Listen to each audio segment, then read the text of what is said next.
Thank you all. My apologies to the witnesses for starting a little late. We had a member retiring today in the House, and so we stayed for those remarks.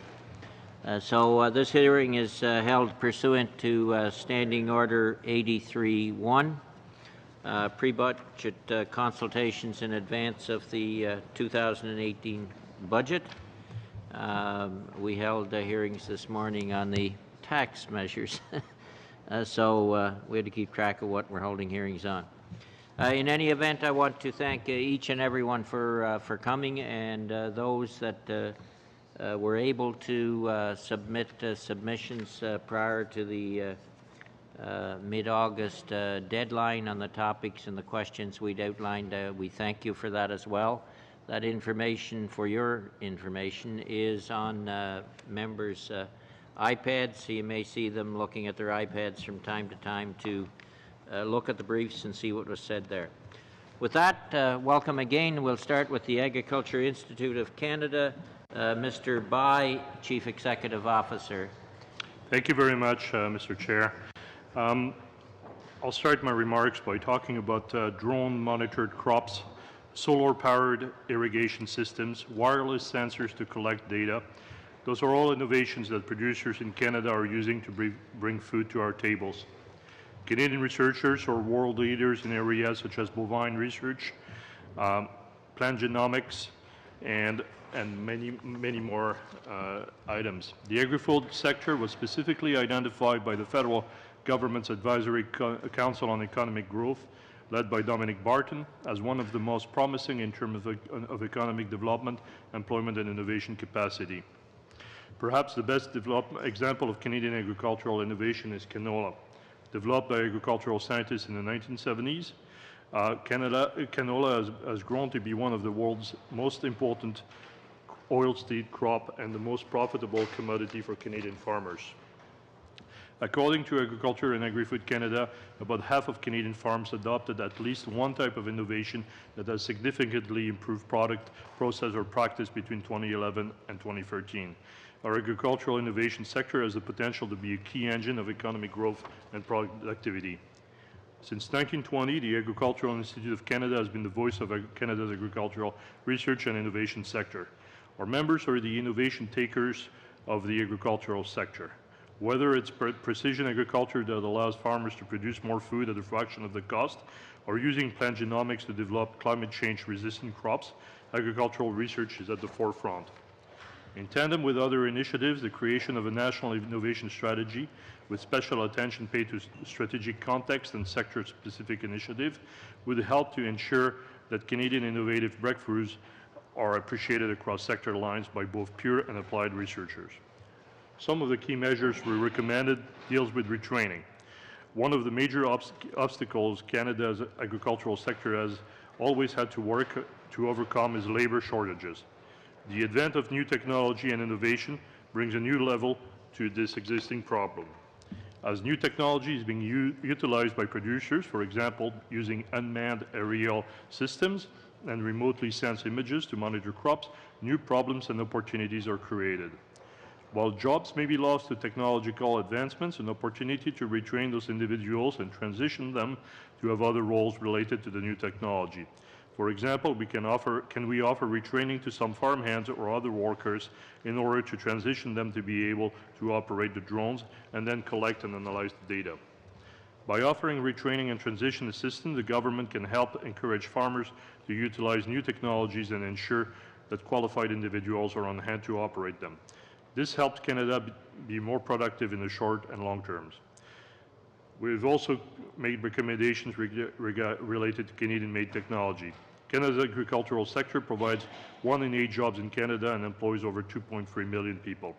With a rapidly growing world population and favorable global market trends, demand for Canadian agri-food products is expected to rise to at least $75 billion by 2025. Agricultural innovation has the potential to be a key engine of economic growth, job creation, productivity, thus strengthening Canada's competitive position internationally.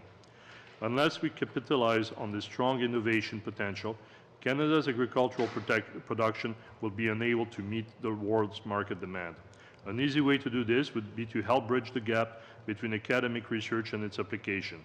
In order to move forward, we need to create a climate where researchers, innovators, and producers work together to use agricultural research to better the sector as a whole. Enhanced cross-sector collaboration will allow for the rapid adoption of made-in-Canada technology. We need to support involvement in private sector involvement in long-term research as well. In November of last year, Vineland Research and Innovation Centre hosted a symposium to develop an automation technology strategy for Canada's horticultural sector. This is a great example of a private organization taking steps to promote innovation and something the government should strive to see more of. Creating incentives for private investment in agricultural innovation will increase the number of companies in Canada willing to capitalize on our research capacity and in the long term stimulate Canada's competitiveness and productivity.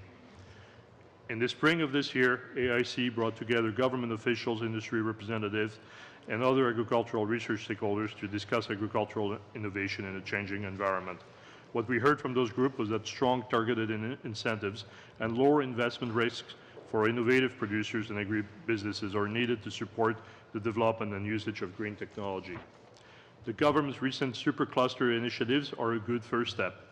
Creating opportunities and attractive climates for companies to make strategic investment in long-term research will ultimately lead to those technologies being used more broadly by the sector as a whole, increasing our productivity. In tandem with the supercluster initiative, the government should take steps to incentivize collaboration and research. The first step should be to bring agricultural researchers and other stakeholders together to set medium and long-term objectives and a key set of priorities. For example, an agricultural researcher at the Swift Current Research and Development Centre that is working on a carbon sequestration project. He is developing a way to use plant matter, i.e. straw or corn stalks, that are heated to a high temperature in a low oxygen environment. The result, black carbon-rich material similar to charcoal, helps enrich the soil and can be used for long-term carbon sequestration. In a nutshell, this research is minimizing agriculture's impact on the environment and helping us achieve our productivity goals. More of those research needs to be enhanced through various measures, including taxation measures. As you can see, this research touches on more than just agriculture. In that vein, we support the idea of other government departments, including Innovation, Science and Economic Development, Natural Resources Canada, and Environment and Climate Change Canada, paying closer attention to agricultural research and its interrelationship with other sectors. We hope the government will recognize the important role that agricultural research plays in more than just traditional farming. Budgetary expenditures financing the Canadian agricultural innovation system represented 0.046 of Canada's total GDP in 2015, steadily declining over the past 3 decades. We do recognize that the present government has reinvested some money, but more needs to be done. Recently, the Honourable Kirsty Duncan, Minister of Science, noted that the Government of Canada is committed to investing in fundamental research and engineering that will improve and enrich our country's knowledge economy. We believe in encouraging scientists' cutting-edge ideas that will lead Canada to greater social and economic growth, she said. We agree. AIC echoes that and believes that the time to make strategic investments to ensure a successful future for Canada's agricultural innovation sector is now. And I do know that our brief provided some example. Thank you very much, Mr. Chair. Thank you very much, Mr. Bai. Turning to the Canadian Association of Fire Chiefs, Mr. Block, President, and Ms. Seriadine, maybe right, maybe not, Executive Director. Welcome to you both. Thank you and good afternoon. My name is Ken Block, and it is indeed a privilege to speak to you today in my role as the President of the Canadian Association of Fire Chiefs. I also serve as the Fire Chief at Edmonton, Alberta, an internationally accredited fire service. I'm joined at the table, as you mentioned, by CAFC's Executive Director, Dr. Tina Seriadine. We recognize that you have many groups and priorities to consider, and we thank you and staff for both the opportunity and the effort you're making to protect Canadians across the country and at home in your ridings and provinces. The last 5 years have not been easy ones for the fire service. Each region of our country has been directly affected. In Quebec, we saw the deadliest train crash since Confederation. Our colleagues in British Columbia remain in a state of emergency. My own province of Alberta suffered the largest natural disaster in our country's history, with economic costs and consequences still being felt. What we are seeing is less about the number of fires and disasters and more about their increasing severity, impact, and socioeconomic consequences on businesses and on individual Canadians. These stories make headlines, but what doesn't make the headline is what happens post-event to victims, families, and first responders. Every disaster is a traumatic event that will affect those who experience it to their deepest core. Few firefighters in Canada are trained to deal with the mental health issues that they will encounter. The efforts of the federal government around a post-traumatic stress injury framework, while commendable, remain a work in progress. The question is, what do we do in the meantime? We need innovative ways to increase training, access, and coverage for mental health services. This is why we support the call for a mental health innovation fund that has been in the platforms and proposals of many groups to you. This is also why we are asking the federal government for funding to make the Mental Health Commission of Canada's Road to Mental Readiness program available to every firefighter in Canada. This program was rolled out in my own department and to great effect. It's an evidence-informed approach to increasing resilience so that the impacts of traumatic events and mental health issues can be managed. These programs cost money, and please keep in mind that the majority of fire departments across this country are volunteer. They often fundraise for the most basic of equipment, and paying for such a program is clearly out of their reach. They need help. You also likely recall seeing the travesty of the Grenfell high-rise fire in England earlier this summer. This is the story of a building. Buildings reflect the building codes of countries, provinces, and regions. Could this happen here? Could it happen in your riding? Fires can happen anywhere.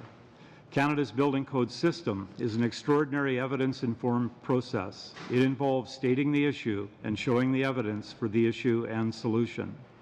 Firefighters know what the issues are. They see them firsthand every day. However, experience, as real and as valuable as it is not the research evidence that is preferred to inform building code change. Industry and academia have a decided advantage over the fire service in advocating building code revision. Research, while extremely valued, is not the primary purpose of a fire department. As a consequence, what we know from experience currently is not being effectively synthesized and submitted to building code amendments as research-grade evidence. We are thus asking you to create a fire service research fund that would be directed so that what we know from experience can be explored and expressed to Canadians and policymakers in an evidence-informed manner. Third, unlike any other first responders, fire services in Canada rely on part-time firefighters in volunteer departments. We commend the volunteer firefighter tax credit and cannot underscore the importance of maintaining such gesture. This is the type of tax credit that recognizes people who put their own lives at risk for their communities. We ask you to protect this as you undertake any further review of tax credits. I'd like to leave you with the following notion. Fire departments are often considered an issue of municipal jurisdiction. We in the CAFC consider the federal government as a key player in the fire services in Canada.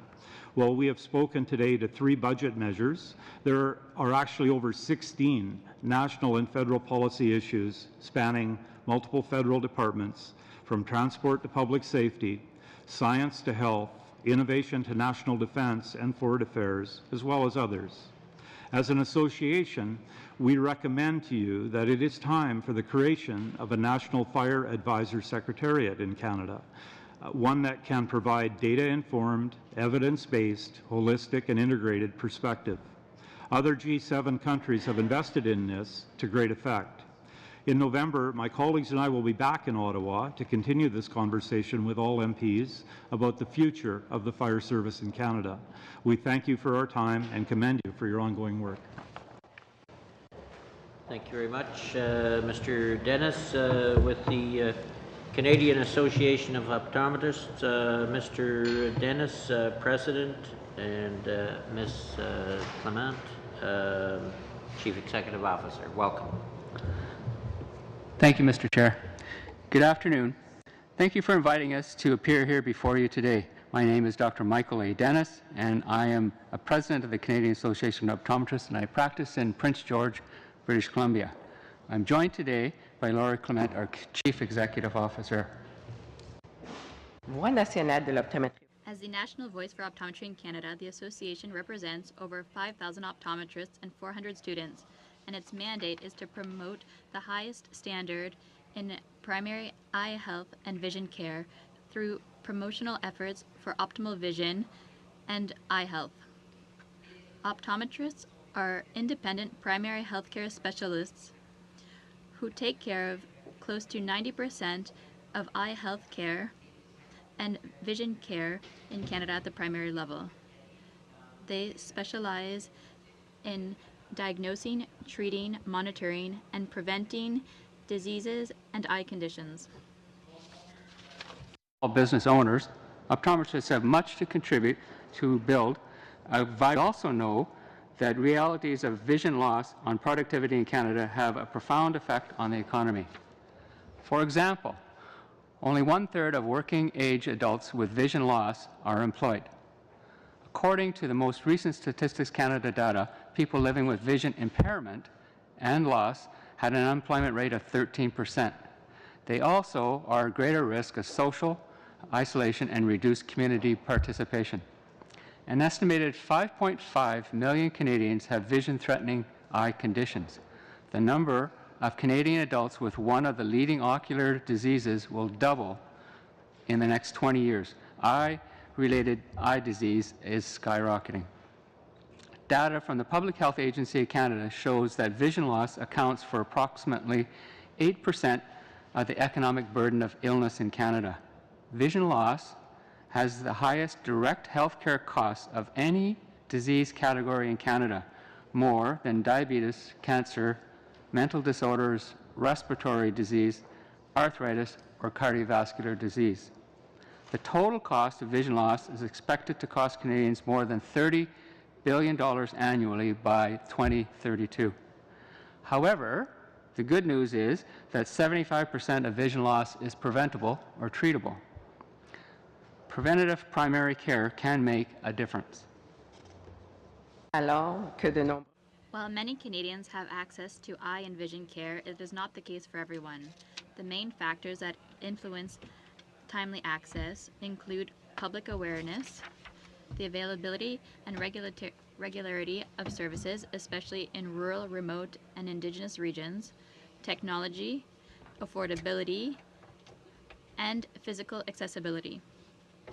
Increased public awareness regarding eye and vision care is the first line of defense to reduce the risk of eye conditions, vision loss, and blindness. Informing Canadians about eye and vision health is a wise investment in the well-being of Canadians and consequently our economy. The Canadian Association of Optometrists recommends that the government establish a federally funded public awareness campaign addressing the importance of eye health and vision care. Nobody in Canada should be needlessly visually impaired. Those that have with unavoidable vision loss should be supported to achieve their full potential. Comprehensive eye care services should become an integral part of the primary health care system. Un cadre canadien permettra au Canada The Canadian framework would allow Canada to join the WHO in recognizing eye health and vision care as a public health imperative, and vision correction as one of the most cost-effective measures for human and economic development on an equal footing with vaccinations, both in terms of their importance and their effects. It includes vision as part of the population health agenda, would maximize health, independence, and economic participation of its citizens. It is 2017. What are we waiting for? The committee also invited input on what the federal measures would help Canadian business to be more productive and competitive. The Association concurs with the Finance Minister that an economy that works for the middle class means a country that works for everybody. We agree with supporting entrepreneurs, and an innovative economy encourages competitiveness and growth. To that end, we would recommend a full and careful review of the implications of the passive investment on all private corporations, small and large. We would further implore the government to extend the current consultation period and do a deep dive into the consequences of the proposed changes. Merci de... Thank you for the opportunity to address the committee today. Thank you to you both, and just on the tax measures, you mentioned passive investments. I should have mentioned to you in the beginning that the committee has held hearings this week in the mornings. In fact, we met with Minister Morneau before question period as a committee. And there is October 2nd is the end of the deadline for consultations with the department. But if you care to put a submission to this committee as well, you can do so. Go to this committee's website. There's a place to put a brief on there. Turn to that study, and all that information will be presented to the Department of Finance come Monday. So, if you want to take that opportunity, you can do so. Turning then to Mr. Lee and Mr. Neuheimer with the Canadian Association of Radiologists. Welcome. Thank you, Mr. Chair. Honorable members of the committee, hello and bonjour. My name is Dr. Emile Lee, and this is Mr. Nicholas Neuheimer, our Canadian Association of Radiologists CEO. I am a radiologist, a physician in the Fraser Valley, and the Regional Medical Director of Medical Imaging for the Fraser Health Authority, the largest such health authority in BC, serving 1.5 million Canadians. Today, I am speaking to you as the President of the Canadian Association of Radiologists, the national voice of radiologists in Canada, with over 2,500 members and serving the entire Canadian population, 36.3 million patients. Radiology is a key component of the healthcare system. We are the ones who specialize in interpreting the results of MRIs, CT scans, ultrasounds, and X-rays for patients right across Canada in communities of all sizes. Many of us also are privileged to perform image-guided, minimally invasive surgery, from clearing clots inside our patients' brains and preventing strokes, to reconstructing blood flow to patients' legs to allow them to walk pain-free once again. During the next 5 minutes, I will speak about 4 points. Number 1, the need for a new medical imaging equipment fund. Number 2, enhancing referrals. Number 3, incorporating artificial intelligence. And 4, the unintended consequences of the proposed small business tax changes. This will address the committee's call to improve productivity in the Canadian economy.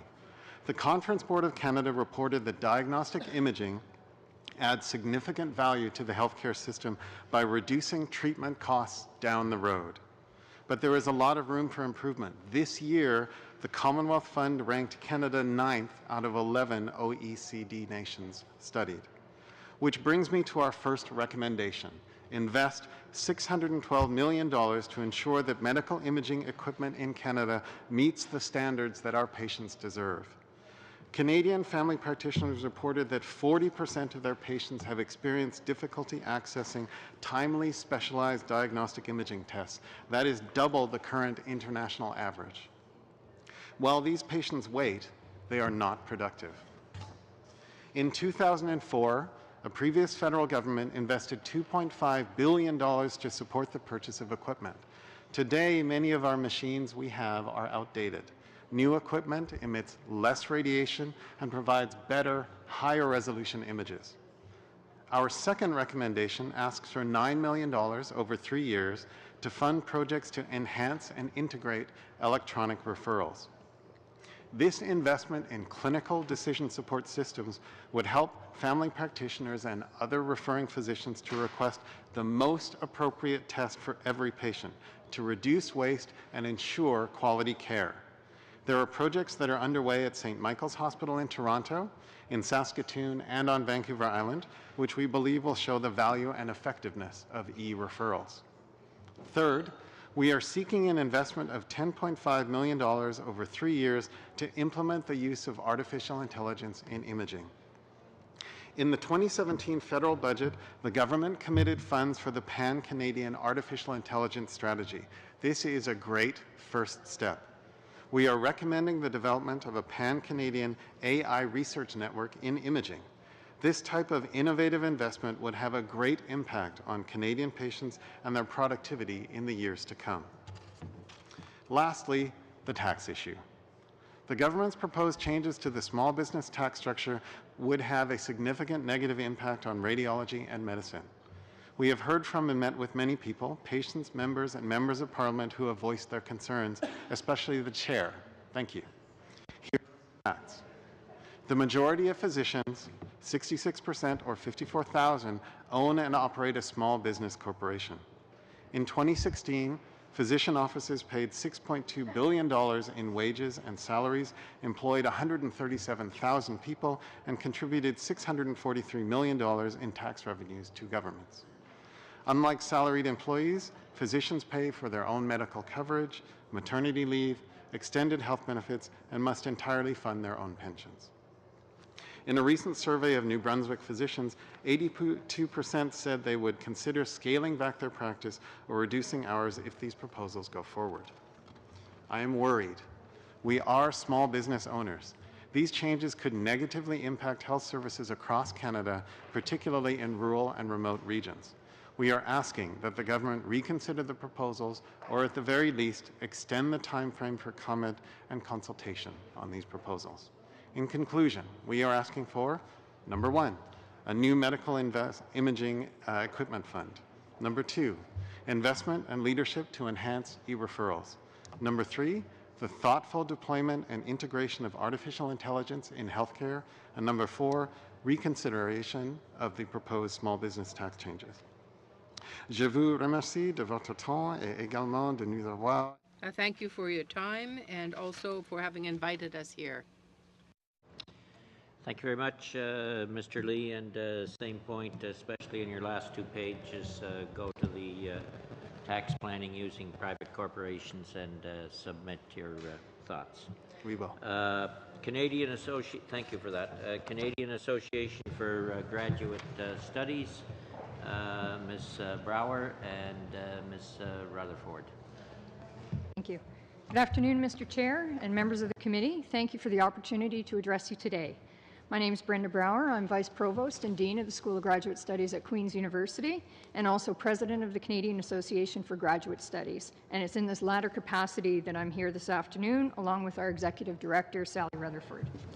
I'll begin by telling you a bit about the Canadian Association for Graduate Studies, or CAGS, and the tremendous value proposition that is graduate studies for enhancing Canada's prosperity, productivity, and global engagement.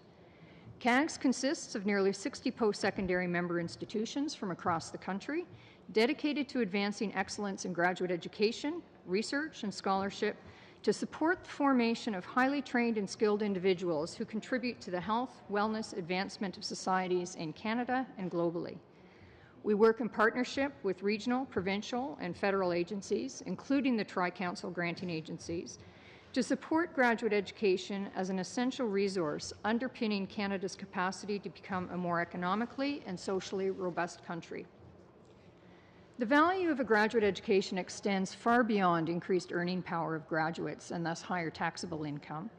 It lies in the intellectual capacity, critical and analytical thinking, and hands-on research capability that are cultivated to be applied and mobilized in all sectors of the Canadian economy. Canada has considerable raw talent in our highly qualified personnel. Canada must do better in supporting them, leveraging their discoveries, and enabling them to effect positive change from which we all stand to benefit. This leads to several of the CAG's recommendations to this committee, and I'll highlight some of them today. The first is continued investment in fundamental research through the Tri-Council agencies. Supporting investigator-led research is critical for the pipeline of innovation and discovery and next-generation researchers.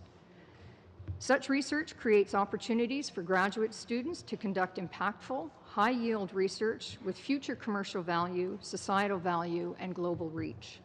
CAGS echoes post-secondary support to the recommendations of the Fundamental Science Review, chaired by David Naylor, and including Queen's Nobel laureate Dr. Art MacDonald. Funding for the Tri-Councils has not kept up with inflation or the growing demand to support research, innovation, and discovery. CAGS urges the committee to support the Science Review's recommendation for an increase of $485 million over 4 years to address the cumulative underfunding developed over the past years. Canada must be outwardly focused. Our discoveries, products, technologies have implications beyond our borders, and our efforts must be enlightened by multiple perspectives, ideas, cultures, and practices to garner global recognition and leadership. Yet existing policies and practices restrict our talent pool. The Tri-Council's Canada Graduate Scholarships Program is restricted to Canadian applicants. We want to attract the best talent, period, regardless of citizenship. The number of scholarships has been static since 2007, despite a 30% increase in graduate enrollments.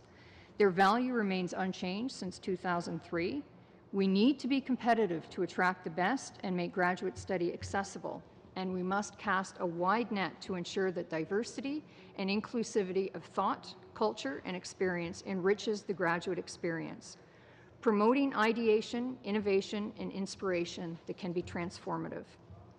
CAG strongly advocates for new investment in Canadian Graduate Scholarships Program to increase the number of awards and their value, and we urge revision of the eligibility criteria to include international students. Worth noting is that over 30% of PhD students studying in Canada are international students, about half of whom desire to stay in Canada, contributing directly to our economy, and all strengthen international ties and collaborations. CAGS recommends that the federal government provide new funds for robust programs to assist Canadian graduate students to gain international experience through research and study abroad. Current imbalances in scholarship support limits the number of outbound Canadian students relative to inbound international students. We need to graduate global citizens who can navigate global economies and communities. Investing in programs that enable student mobility stands to garner high return for Canada. Access to graduate education is a priority.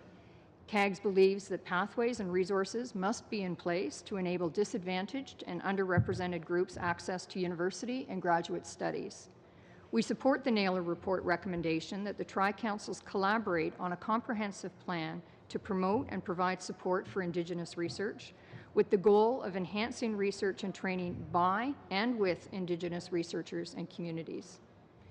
Canadian universities graduate over 7,100 PhD candidates annually, each of whom has completed original research, acquired specialized knowledge, and a broad range of transferable skills.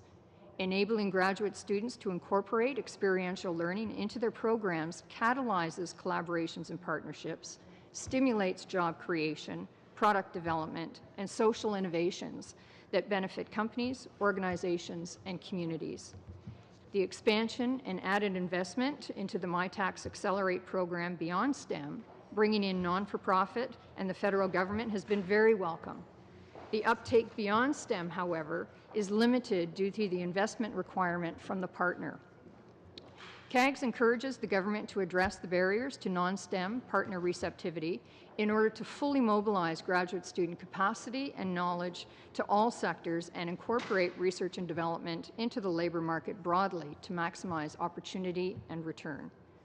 Finally, we encourage the government to champion the Labour Market Information Initiative. Graduate students, potential employers, the broader Canadian economy will all benefit from labour market information that is accurate, valid, regionally responsive, accessible, and timely. Mr. Chair, on behalf of the Canadian Association of Graduate Studies, thank you for the opportunity to speak, and we look forward to questions. And thank you for your presentation as well. Turning to the Canadian Federation of Students, Ms. Cadell. Thank you, Mr. Chair. Good afternoon, members of the committee. My name is Charlotte Cadell, and I'm the Deputy Chairperson of the Canadian Federation of Students.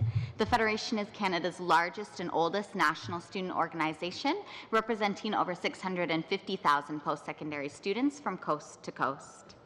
I appreciate the opportunity to be here today.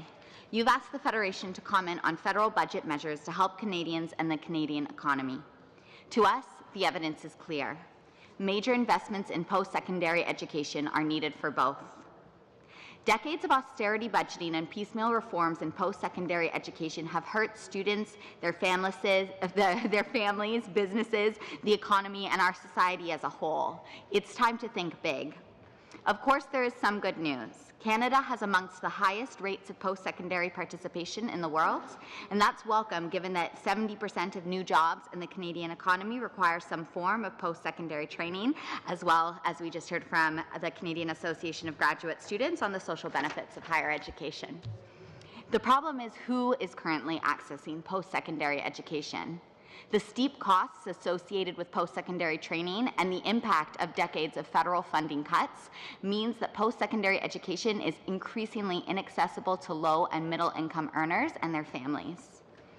Those hurt most by this crisis in post-secondary education are already marginalized groups: women, Indigenous peoples, racialized communities, people with disabilities, single parents, LGBTQ+ people, and so on. As the social determinants of health literature tells us, greater debt intensifies existing inequalities. In 1996, a 20% cut was made to federal transfers to post-secondary education, the largest federal funding cut to PSE in Canada's history, and that's led to massive increases in tuition and student debt. Tuition revenues to post-secondary institutions have tripled in the last 15 years alone.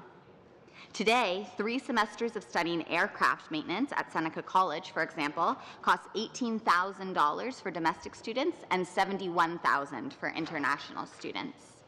Tuition at McMaster's University Medical School is now $26,000 per year for domestic students and $97,000 for international students.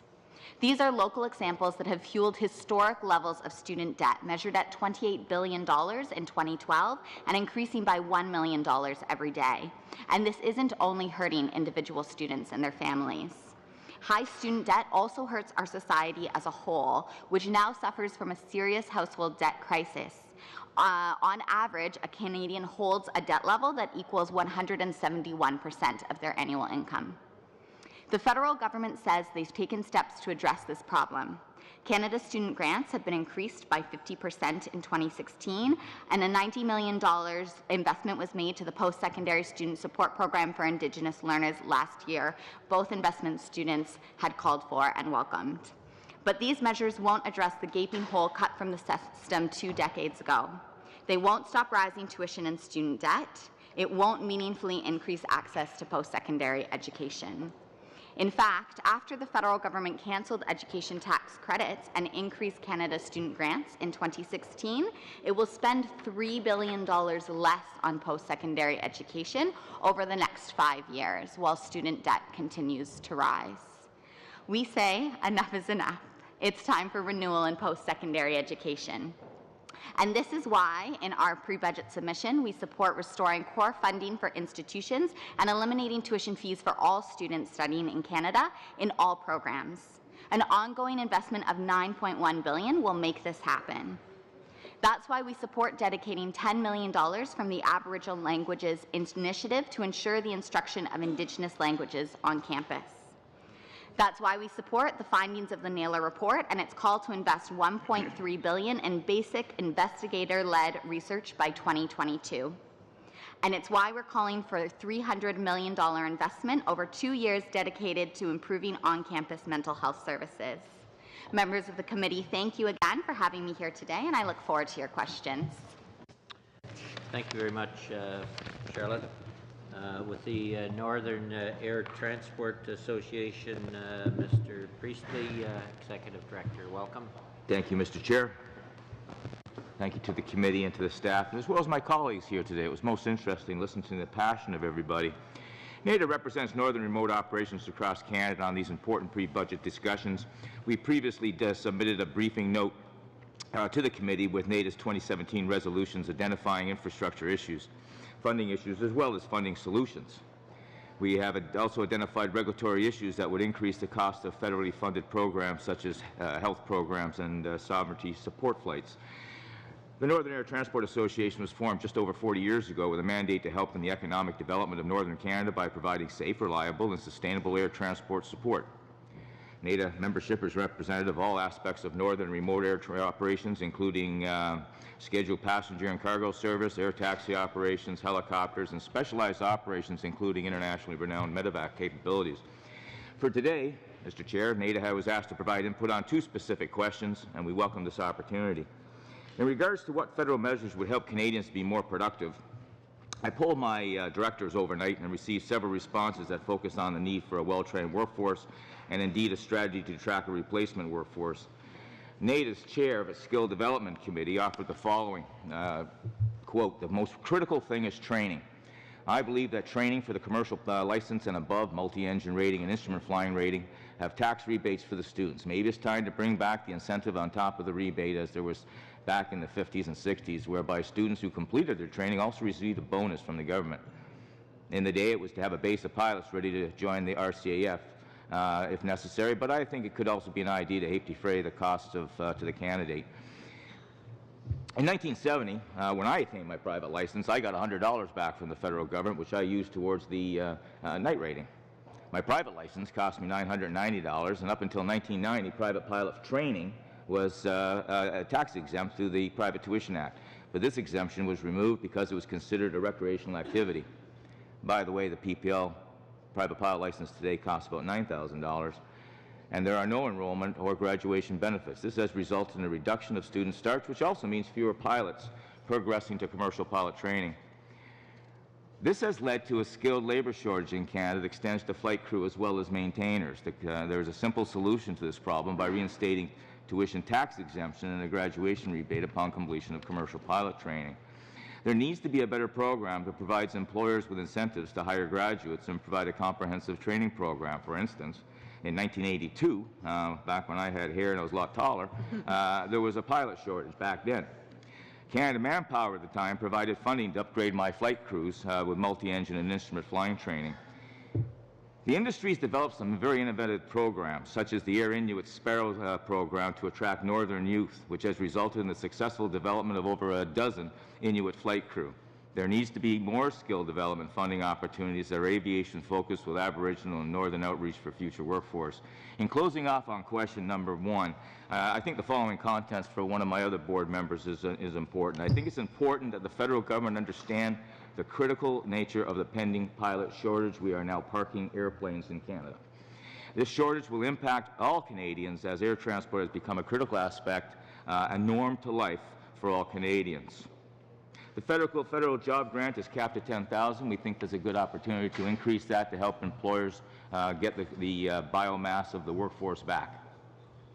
And this ties to my second question, Mr. Chair. Canadian businesses to be more productive and competitive was the question. And the NATA's response is the lack of airport infrastructure, which according to the Office of the Auditor General's report on Transport Canada Northern Infrastructure Strategy, only about half of the 117 airports listed have adequate navigational, runway, lighting, and length compared to southern Canadian airports. Only 10 have hard surface runways. I'll come back to that in a minute regarding innovation. This causes aviation safety issues, as well as service delivery issues, which can also impact society system safety overall. For example, if an air operator cannot get in or out of an airport while trying to deliver an essential service, such as a medevac, this causes undue stress on the whole system, including the air operator, the health providers, and the family. What recently happened just last week in Rankin Inlet, Nunavut, is a good example of the need for better northern infrastructure support, both in runway construction and passenger support. We also provided a solution in our submission of the use of the airport rent. But a flight scheduled for Rankin Inlet to Arviat was unable to depart due to inclement weather in Arviat. It happened September 19th and stranded 15 passengers. By the time the passengers deplaned and boarded a smaller craft, because the 737s used to fly out to Winnipeg to Rankin Inlet, are not able to land on Arviat's short gravel landing strip. The weather made landing impossible.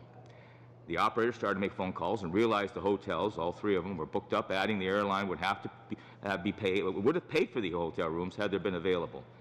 Blankets and pillows were distributed to make people as comfortable as possible for the night, given the circumstances, and staff came in about 5 a.m. and give passengers taxi vouchers and meal vouchers so they could get into town, have breakfast, and then they got them into Arviat that morning. Good work by the air operator, but as was published in the Canada Transportation Act Review, the predominant airstrip in the territories is compacted gravel. The only jet aircraft in service that can use these airstrips are Boeing 737-200s. The latest 737 is 900, are between 25 and 45 years of old, and they're no longer manufactured. There's no 737s that can land on gravel anymore. Most northern airports are not capable of accommodating jet aircraft. This requires the use of aircraft that are smaller with payload capabilities, contributing to the higher cost of living in remote communities. The federal government needs to implement a new northern remote airport infrastructure investment program to deal with the airport infrastructure deficits in the territories and remote airports in the provincial. Similar to the ACAP program, this program would include airport infrastructure improvements, paving, not just maintenance. NADA supports this recommendation with the caveat of the need for the flexibility in the application of current standards, such as TP 312 New Edition 5, which is the aerodrome standards, which requires all airports to meet the standard before any funding is given. When half the airports were built so long ago, we can't move them, we can't move the facilities, so they can't get access to funding. It seems like a nasty catch-22. In closing, and I have to give thanks again to Mr. MacLeod. On August 27, 2017, in Yellowknife, Minister Marc Garneau announced the National Trades Corridor Fund with a request for expression of its interest to be submitted by September 5th.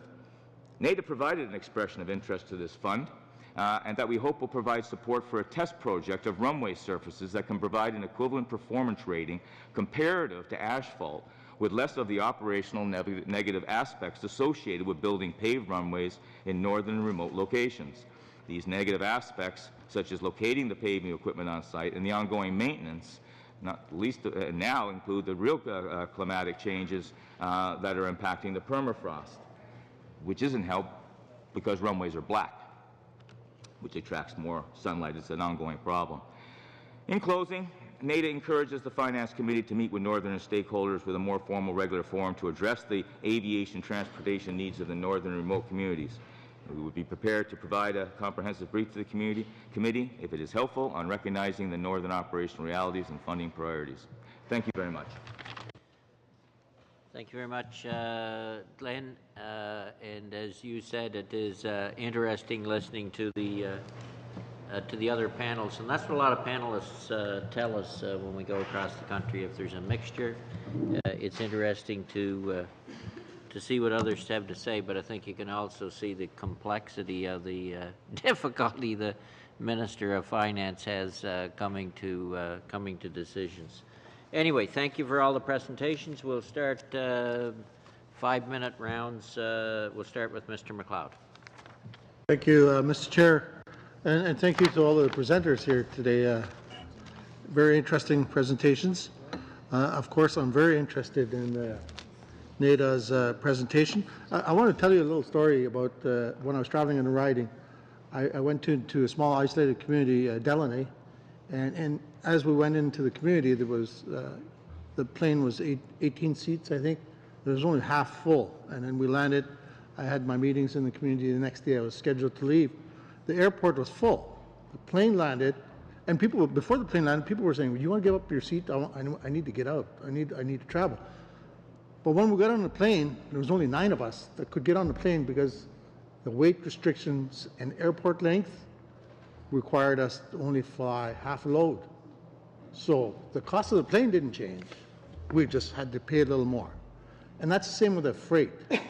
The planes are coming in with half loads, and the cost of the freight is incorporated for the whole plane.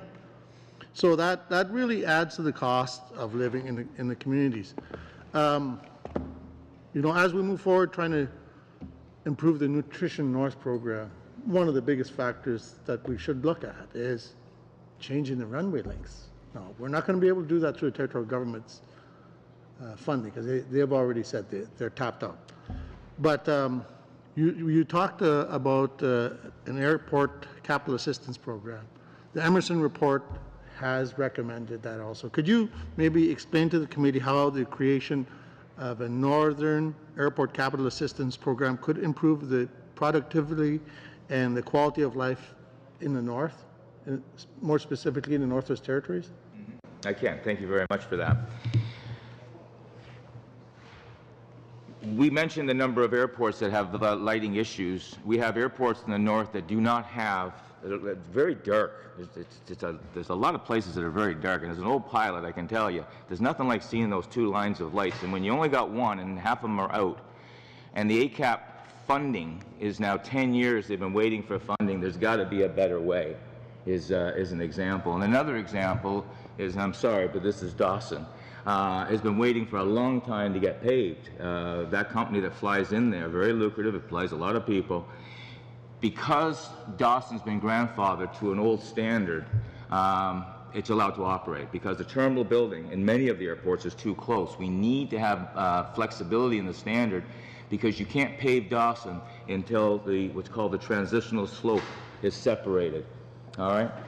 It's a technicality that's easy to fix, but again, what it does, it delays us from getting an airport paved. When we take off out of Cambridge Bay and we're flying to Joe Haven to pick up a medevac patient and flying into Yellowknife, that's not the time for the lights in Joe Haven not to work. And that kind of stuff happens. Now you say, well, that's okay, we just don't go. But then there's a patient on the ground, and their system safety, their safety, is now threatened, and that concerns us. My next question is regarding, if we had roads, we probably wouldn't have the seriousness of the challenges we have in our communities with airplanes, and most of the communities are using Medivacs for ambulance. That's the only ambulance. The air ambulance is the only system we got in most of the communities. And we know that the cost of building roads is very high in the north. We are really pushing hard to try to get some of the roads connected, and if we're lucky, we may see some investment. We have seen some already. We need to see more, but for sure, we're not going to be able to connect all the communities. What's the cheaper option is to extend the runways, to pave them, to bring them up to a standard where we can bring in the bigger planes. Do you have any idea? Do you have any estimated dollar amount on how much it would cost to address the northern aviation infrastructure deficit? Yeah. Mr. Garneau, and I don't have those numbers here, but that $400 million for the corridor fund was spread over 10 years. The total for Nunavut alone is approaching $1 billion. But I think, Mr. McLeod, the example of Colville Lake is a good one, and perhaps this committee could consider what my colleague from the Students Association suggested in the increase providing of funding for the student in things like Colville Lake for $12.5 million built a beautiful airport, and they did it by using the local college construction students. So they were getting on-the-job training as to their credits, so they got actually real job experience right now. I share that with you as an example of how we can get things working better. I'm very familiar. I was a Minister of Transportation when we did that. So. Good job. What here? You two in cahoots or what? Never mind, Michael. Mr. Kelly, 5 minutes. Okay. Thank you, Mr. Chair. I'd like to first of all address or let Dr. Lee let you have an opportunity to expand perhaps on some of the points you made. You spoke of one of your key asks here today is the reconsideration of the proposed changes to Canadian-controlled private corporations. You had talked about the need for extended consultation, and I think that many of us are aware that this is a transformative tax change, perhaps the greatest in over 40 years, being condensed into a 75-day consultation, most of which occurred both during the summer months and when Parliament was not in session. You mentioned in New Brunswick, you said 82% of New Brunswick physicians have said, did I understand that correctly, have said that they would curtail hours, reduce work, or otherwise not continue to offer additional service. Do you have any similar data from any other provinces? We don't have data per se. We did hear New Brunswick being Atlantic Canadians, they were the most enthusiastic of those who reacted to this, and we have the best data from them because of their enthusiasm around this and their concern. I think as well because of the nature of that province and the need for rural physicians, they were particularly concerned. Really the concerns center around our ability to retain and recruit rural physicians, to make sure that our younger physicians, the residents who are coming up through the system, feel that they are welcome and that they can replace those of us who are nearing retirement in our system. We do have an example of a resident from Canada who went down to the States to do a fellowship who is $300,000 in debt and wrote to us saying, I was planning on coming back to Canada. However, given the uncertainty of the tax changes, I may make a different decision and stay in the United States. That's just one example. We also are worried about the ability of our single parent physicians, for example, who have constructed their lives and their businesses in order to fund their small business. There's also some aside for their family. Their ability to make that balance work may be significantly changed by this. So I think what we are saying is that the reaction has been loud and very clear from not just physicians. I think the main thrust of this is that it is the entire small business community in Canada has said this is a significant change, as you have said, perhaps the biggest change in 40 years. We need more time than 75 days. I think I speak for certainly our association and everyone at that small business table who says we are more than willing to look at tax measures, at working in a constructive way, much the same way that all of our asks today are constructive, saying we are willing to work together. Just because we're opposed on one issue does not mean we don't want to work together, but that the time is so short, we feel that we need to extend that time so that we can have more deliberation. Thank you. And I had attended stakeholder meetings and roundtables in Nova Scotia and heard many of exactly the same concerns that you're bringing forward from New Brunswick, the concern about rural communities and the difficulties in attracting physicians. Now, most of the concerns that have been raised around, many of the concerns we've heard the loudest have been about family practices in small communities and the challenges in retaining those physicians. But now you represent a group of specialists. How do you see these proposals affecting the specialists? Because in the larger centers, what we hear, or what I have heard from my own constituents, as well as some who have attended roundtables in Calgary, is in the larger centers, people are used to having access to top quality specialists. And many specialists have expressed to me and to others the other challenges as well. Can you give us the perspective of medical specialists? I can give you a concrete example. One of my colleagues, the chair of our board, is in Saskatoon, and their group was in the process of signing a lease, almost there, on a clinic that they were going to open and employ a number of patients from Saskatchewan, or to treat a number of patients from Saskatchewan, and the minute this came out, they said, no, we cannot sign this. They pulled back out of that. They did not open the clinic. They said, although there is definitely a need for that, we do not know if we will have the necessary resources in order to man that clinic and treat our patients. That was a direct result of the proposal. So if you write that large across the country, there's certainly an impact on the productivity of Canadians in the healthcare sector. Thank you. We're out of time on that, but just a question related to extending the consultations, and I know it's on the other topic, but I've been kind of saying, look, finish the consultations. A lot of people have been heard. You mentioned uncertainty. I'm worried it's that uncertainty and not having the clarity of where the government is going to go that is also a huge problem. What's your view on that? You know, and I really hear it from the farm sector as well. They're at harvest, but I think their voice has been pretty loud and clear. So is it time to bring clarity to the decision on where the government is going rather than leave this uncertainty out there?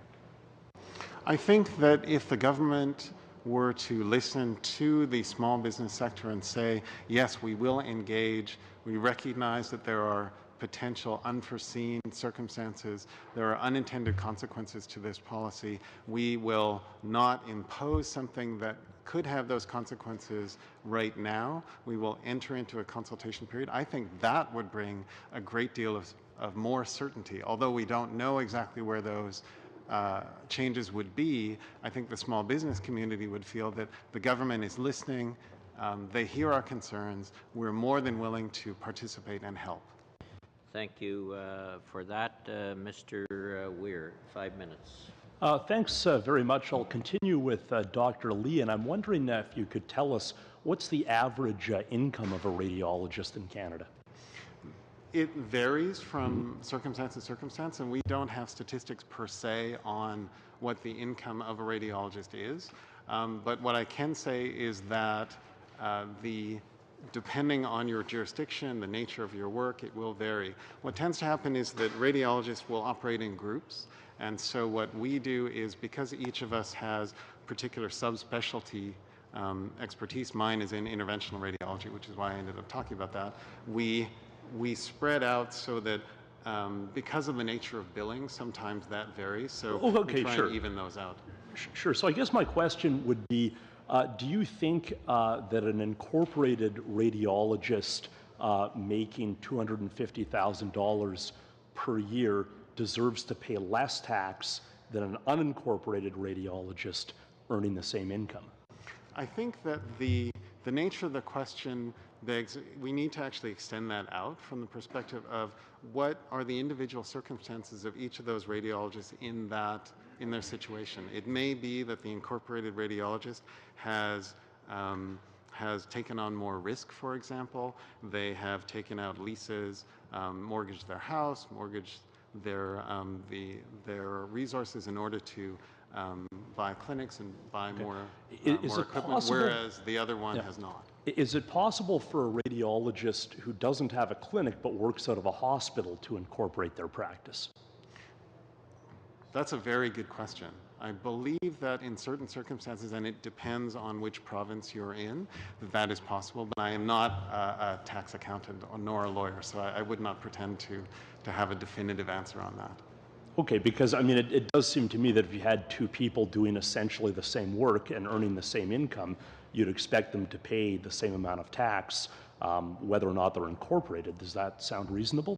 I think it's difficult to compare one to the other because the nature of what we do is so different. Some radiologists will take on risk because they have private clinics, for example, or they'll take on additional equipment. Others may not. It's difficult for me to say that definitively yes, because to some extent you're comparing an apple and an orange, and it would be unfair of me to do that. Sure. So you mentioned the fact that physicians don't have pensions or health benefits, and I think you were using that as an argument for these tax advantages that aren't available to the vast majority of Canadians for whom incorporation is not an option.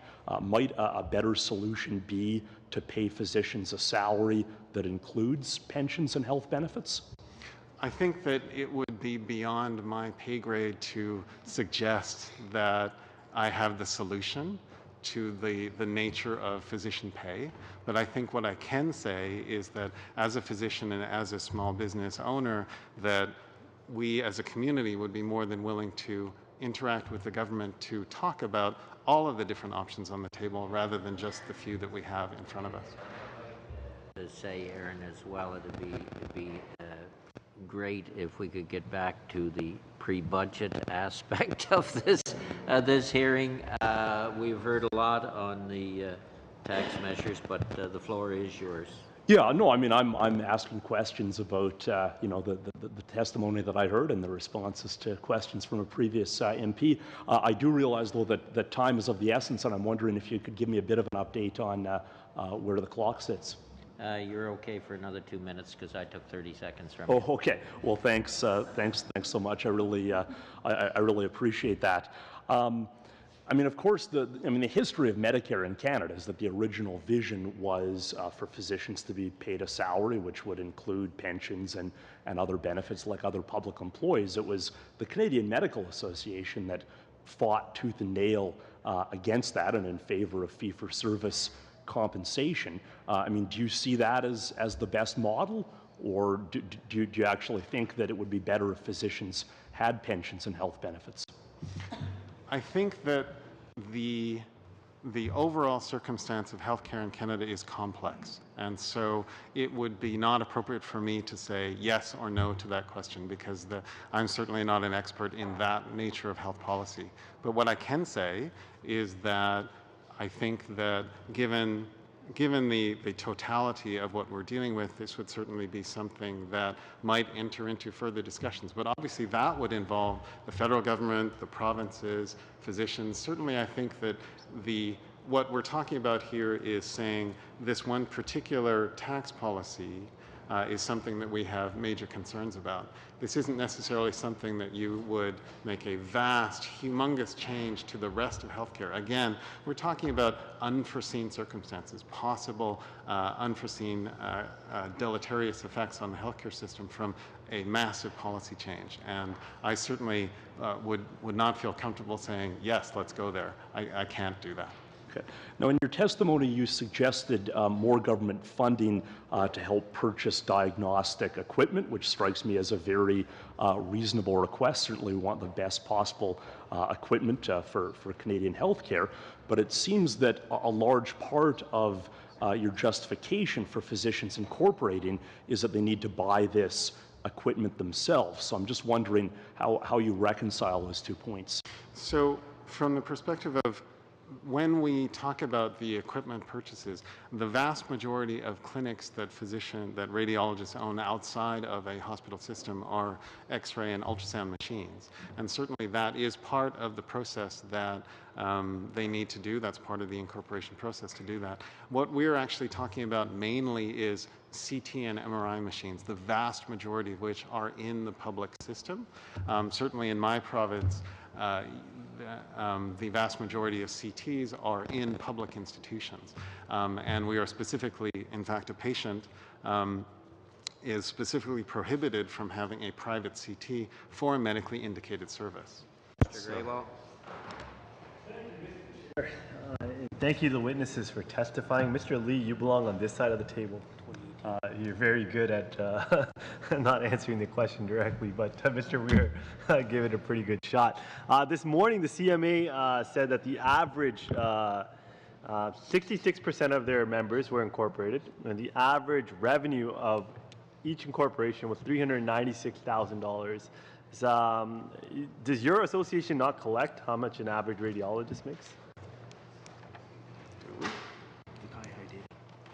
So our association does not collect what our members make. It's not the purview of the Canadian Association of Radiologists is not actually towards income per se, because that's mainly a provincial jurisdiction. So we don't dive into the fee-for-service environment per se. But we do know that, as the CMA has said, that the CIHI data says that's what the average is. I understand that. Sounds good. Thank you, Mr. Lee. I want to talk to the Canadian Association of Fire Chiefs. Thank you for your testimony. You said that a majority of your fire crews in the country are still volunteers. How does that model work? So, you know, it works quite well. Absolutely, the majority of the fire service in Canada is based on volunteers. Actually, about 80% of the fire service are volunteers. Canada, you know, the population, the way it's dispersed, it has an awful lot of rural areas, smaller populations, and, you know, they just don't have the economies of scale to support a full-time fire service. How is recruitment going? So, speaking for the volunteers, by far that is the number one challenge, barrier, if you will, attraction and retention of volunteers. This is not a job for the faint of heart, and quite frankly, it takes an awful lot of dedication and time. And you know, there is a constant turnover, and you know, I can tell you that the chiefs across the country of volunteer departments, that's probably their number one priority. How about recruitment for general police department? I'm sorry, fire departments. Like in Brampton, I met with the fire chief a few times. I've gone out to the different fire stations, and they're having trouble with diversity in terms of their recruitment. They're having trouble with recruitment in general, I think, trying to convince younger Canadians to join the profession. How is it across the country? So it varies. I can talk about Edmonton briefly based on my experience there as chief for the last 9 years. We don't have an attraction problem. We do have a diversity challenge, and we're addressing that through outreach, trying to create awareness in the diverse communities of the great opportunities in this profession, and making the folks in those diverse communities aware of how to prepare themselves to compete, to get on the job. Just as an example, Edmonton would get about 1,500 qualified applicants per year, and of that 1,500, we would place between 80 and 100 folks on a hiring roster, if you will. Thank you. Thank you so much for your answers. Charlotte, thanks for your testimony. I have a soft spot in my heart for students because I still carry student debt. So every time I hear from the Canadian Federation of Students, it brings back so many memories. So you're advocating for free tuition across the country. I want to ask you a question. What percentage of student debt is defaulted on? Pardon me? What percentage of student debt is defaulted on? So what percentage of students cannot afford to make their student loan payments? I don't have that number in front of me, and I'm very embarrassed about that. I'm sorry. What I can say is that with changes made to the payment assistance plan, which says that you don't have to start paying back your student loan until you're making $25,000 a year, which is still, I will mention, well below the poverty line. I believe it's a third of folks holding Canada student loans qualify for that program, which is an alarming number in my opinion. Okay, so I mean, a humble suggestion would be to figure that number out on what percentage of students are actually defaulting on their student loans, because they'll strengthen your argument to say that a lot of Canadians aren't able to make their student loan payments as they're currently set up. One thing I never fully appreciated is that we live in a country of equality, except that if you're born in Quebec and you go to university in Quebec, the undergrad tuition is much lower than if you go to university in Ontario. I just wanted to get your feedback. My colleague from Quebec is saying that Quebec's a better province, but it's a debate for it's a debate for another day. I just wanted to get your comments on that, and how you think the federal government, even though it's provincial jurisdiction, can play a better role on equalizing it across the country, because that just seems inherently unfair to me. Absolutely, thank you. I will mention that our lobby document is available online and can be consulted for more exact numbers. But Canada is the only OECD country without some form of national or federal oversight of post-secondary education. And so something we do recommend in our lobby document is a National Post-Secondary Education Act, which would be modeled after Canada's Health Act, something that we're very proud of, I would say, in this nation, that would prevent those provincial discrepancies. Myself, I studied in Nova Scotia, which sees the second highest and fastest rising tuition in the country, because the provincial government there has deregulated fees, and that's made possible by lack of federal oversight. So what we would like to see is a restoration of dedicated federal funding transfers to post-secondary post-secondary education as was employed successfully before 1996, and to have those transfers governed by a National Post-Secondary Education Act. Thank you. One quick question. It's for kids. You are a minute over by far. Mr. Albus. Thank you, Mr. Chair, and thank you to all our witnesses. Sort of quite a potpourri of different policy advice for the federal government to consider, and I do appreciate every bit of it. I'm going to start with Mr. Priestley. Mr. Priestley, you sent in a briefing note to this committee. I thought you were pretty clear in your presentation here, but you really didn't touch, at least I found, very much on the flight and duty rules that have been gazetted. And from my understanding, you have said, if these rules go through by Transport Canada regarding flight and duty times, there's going to be significant increase in the cost to deliver all forms of northern and remote society services, or there will be a reduction in services, one or the other. So could you tell us a little bit about the flight and duty rules? Thank you for the question. I didn't put that into my written brief because I was responding to the two questions that I was sent to answer on innovation. But thank you for that. Tomorrow is the deadline for the flight and duty regulations that are published in Canada Gazette 1. And it's going to be a raucous affair, as I've never seen the industry so against the rules, and we're having a hard time getting the government to understand. And let me give you a quick example of why it's going to cause a problem. Today and every day we have medevac flights, about 30,000 a year, but every day in the north and in many places, as Mr. McLeod says, they're only accessible by air. We have an airplane on point in Cambridge Bay. It's part of the contract. It goes and picks up a patient in Joe Haven and delivers the Yellowknife, and then it goes back on point to Cambridge Bay. That's every night.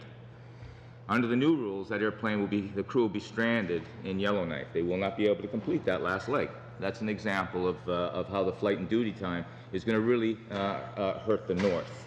So we'll have to hire more crew to get that airplane back in point, or you'll have to leave Cambridge Bay. We'll not be able to do flights for the rest of that period of time, 10 hours. There's one example.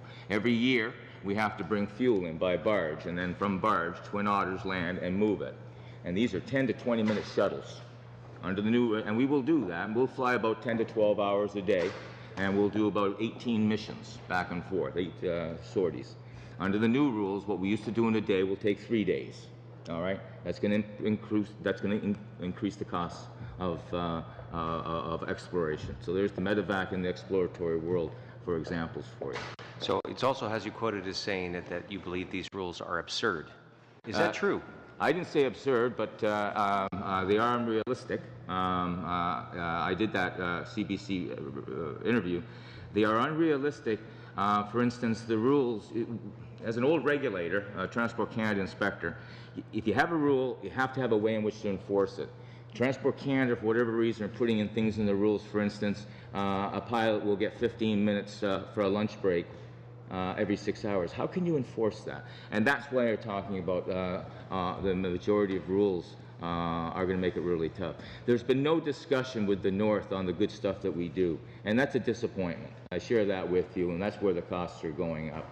Housing. Under the new rules, we won't allow crews to have 2 in a room. They'll have to have 1 in a room. That means we'll have to double our housing space. It takes 4 to 5 years to build a house, to build housing quarters. Little thing, these aren't little things. These are big money issues. No, I hear you loud and clear, sir. Thank you for your testimony. I'd like to go to the Canadian Association of Fire Chiefs. Chief, really appreciate your frankness with us here. My colleague Todd Doherty has a bill C-211, which is to help create a national framework for post-traumatic stress disorder. Are you supportive of that effort? So I'm supportive of anything that would improve the support of our men and women of the Canadian Fire Service. You know, certainly the resilience that's lacking in the mental health field to help our firefighters deal with you know, the stresses that they encounter are really a very high priority. So, you know, whatever the federal government can do to assist is something that we would support. That's excellent. And just quickly, So you've said that you were quite happy with your own experience with the Mental Health Commission's Road to Mental Readiness program. So that was something that the previous government put together, was the Mental Health Commission of Canada. You're happy with them. You're also encouraging the government to seriously consider rolling that out on a wider perspective. And you also have said that you really do appreciate the tax credit we have for volunteer firefighters. So those are two measures you absolutely would like to see go forward and preserved. Is that correct? Yeah, without a doubt. Thank you, sir. Thank you. And before we go to the last question here, just to point out on the fire issue, in my area, it is mostly volunteer fire departments, and I can give you an example. The New Glasgow Fire Department last year had, in 1 year, 128 calls. On the mental side of the issue, most of those are first responders. I don't even believe there was one fire. They would be accidents. In a community like mine, it is often going to be somebody you know in that accident. So I can't stress enough how important that issue is. But my question to you, you mentioned in your brief here, industry and academia have a decided advantage over fire service in advocating building code revisions. What do you mean by that? I just don't follow. So the building code process, when you submit a building code amendment or revision, typically it goes through a series of reviews, and it ends up in front of a standing committee. And the standing committee ultimately will make a recommendation whether it be adopted or not. I've presented at many standing committees as Chief Fire Officer, and you know, every time your evidence is welcome, it's well received. However, for the most part, it's anecdotal, and so the challenge is to have that evidence-based research in such a form that academics and engineers recognize and accept. We've got a long way to go to get the fire service experience translated into that evidence-based research that stands a chance of adoption at those standing committee levels. There's a lot of room, let me put it this way, there's a lot of room for improvement in our Canadian building codes. This would help, it would go a long way to help it. Mr. Fergus, the last questioner for this panel. Merci beaucoup, Monsieur le Président. Puis Thank you very much, Mr. Chair. I would like to say to my colleague, Mr. Graywall, that as a father of 3 children who went to university, and as a Quebecer, I said to my children that they can choose to go anywhere to study in university as long as it's in Quebec. I'd like to ask questions to all of you because your presentations were very interesting, but unfortunately, I'm limited to 4 minutes, 4 or 5 minutes. My question will be for the Canadian Association for Graduate Studies, Ms. Brewer. I found your presentation to be highly relevant for us in Canada because when we think about the fact that Canada needs to compete with other economies, other countries in the world, in order to ensure that we have the place we should have, we need to invest in graduate studies. So my question has to do with your recommendation to increase funding for including graduate students who are marginalized. How can we ensure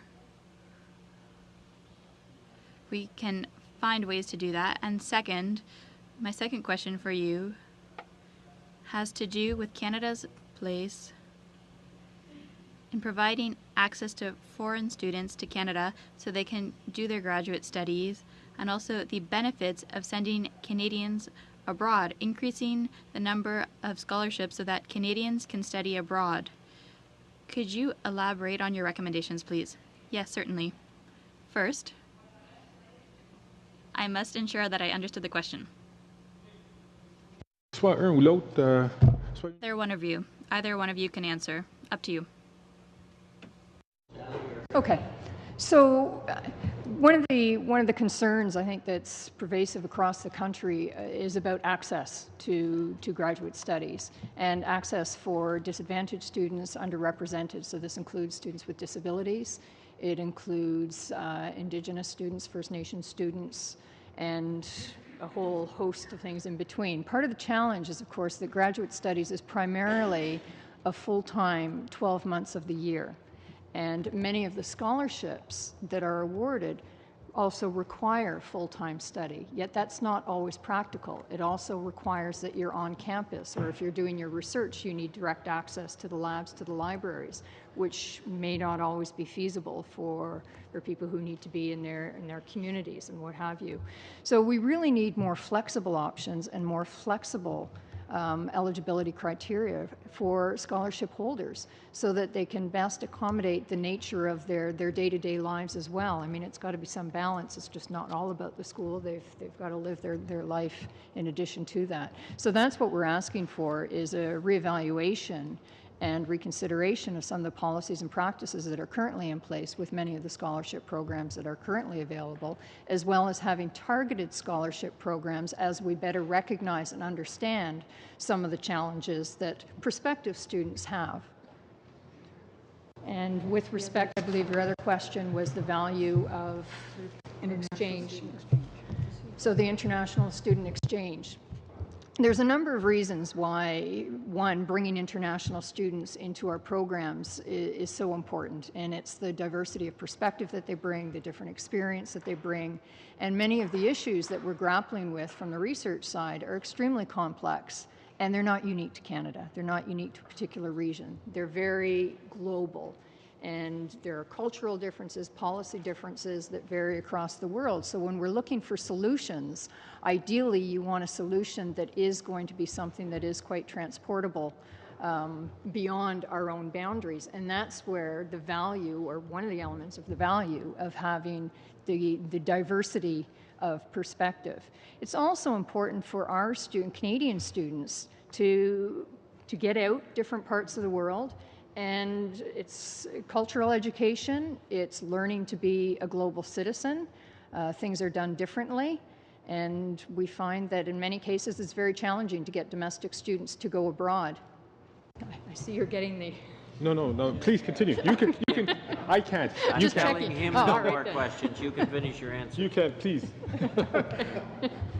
So whenever our students do go abroad, they come back and their eyes have been opened. They see that there are a lot of similarities, but that the differences are really important, and it helps them in their further studies because they're incorporating that global perspective as they explore whatever their field of study is, or as they pursue their research. They want it to be as representative and generalizable to a global community as distinct from something that's literally very focused regionally. Okay, thank you. We will have to about end it there, but I don't believe Ms. Clement or Mr. Dennis or Mr. Bai had a question from the panel. Do you have any quick comment you want to make on what you've heard, or to up your testimony? Are we all done? Sure. I'll just say it's interesting listening around the room and the challenges people have with policy. I guess the fundamental challenge we have that there is no vision policy or eye health policy in Canada. So that's the first place we would start. It's rather shocking that in the year that we're in, we don't have any eye health policy as part of overall health. So that would be a fundamental place to start. It's not very expensive. We're here in front of the Finance Committee, but the reality is that public awareness campaign and a framework are very inexpensive places to start to attack this problem that we're going to have in terms of emerging eye care issues. Well, thank you for that, Mr. Bai. Quick point. You know, clearly 2.3 million jobs are supported by the agri-food sector, and it seems that the importance of the agri-food sector may not be as recognized as it should, and especially in an arena like this. And I think that's a significant concern, I think, to the agri-food sector, that there's not enough recognition of the benefits of agriculture and agri-food to the Canadian economy. The Dominic Martin report clearly identified that. I'm questioning whether or not this has translated into the halls of Parliament Hill at this point. But hopefully some of the recommendations that were put in will make it up for your process and move forward. Thank you. Okay, with that, we'll thank everyone for their testimony, and we will suspend for about 5 minutes for the last panel. Meeting suspended.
Call the meeting to order.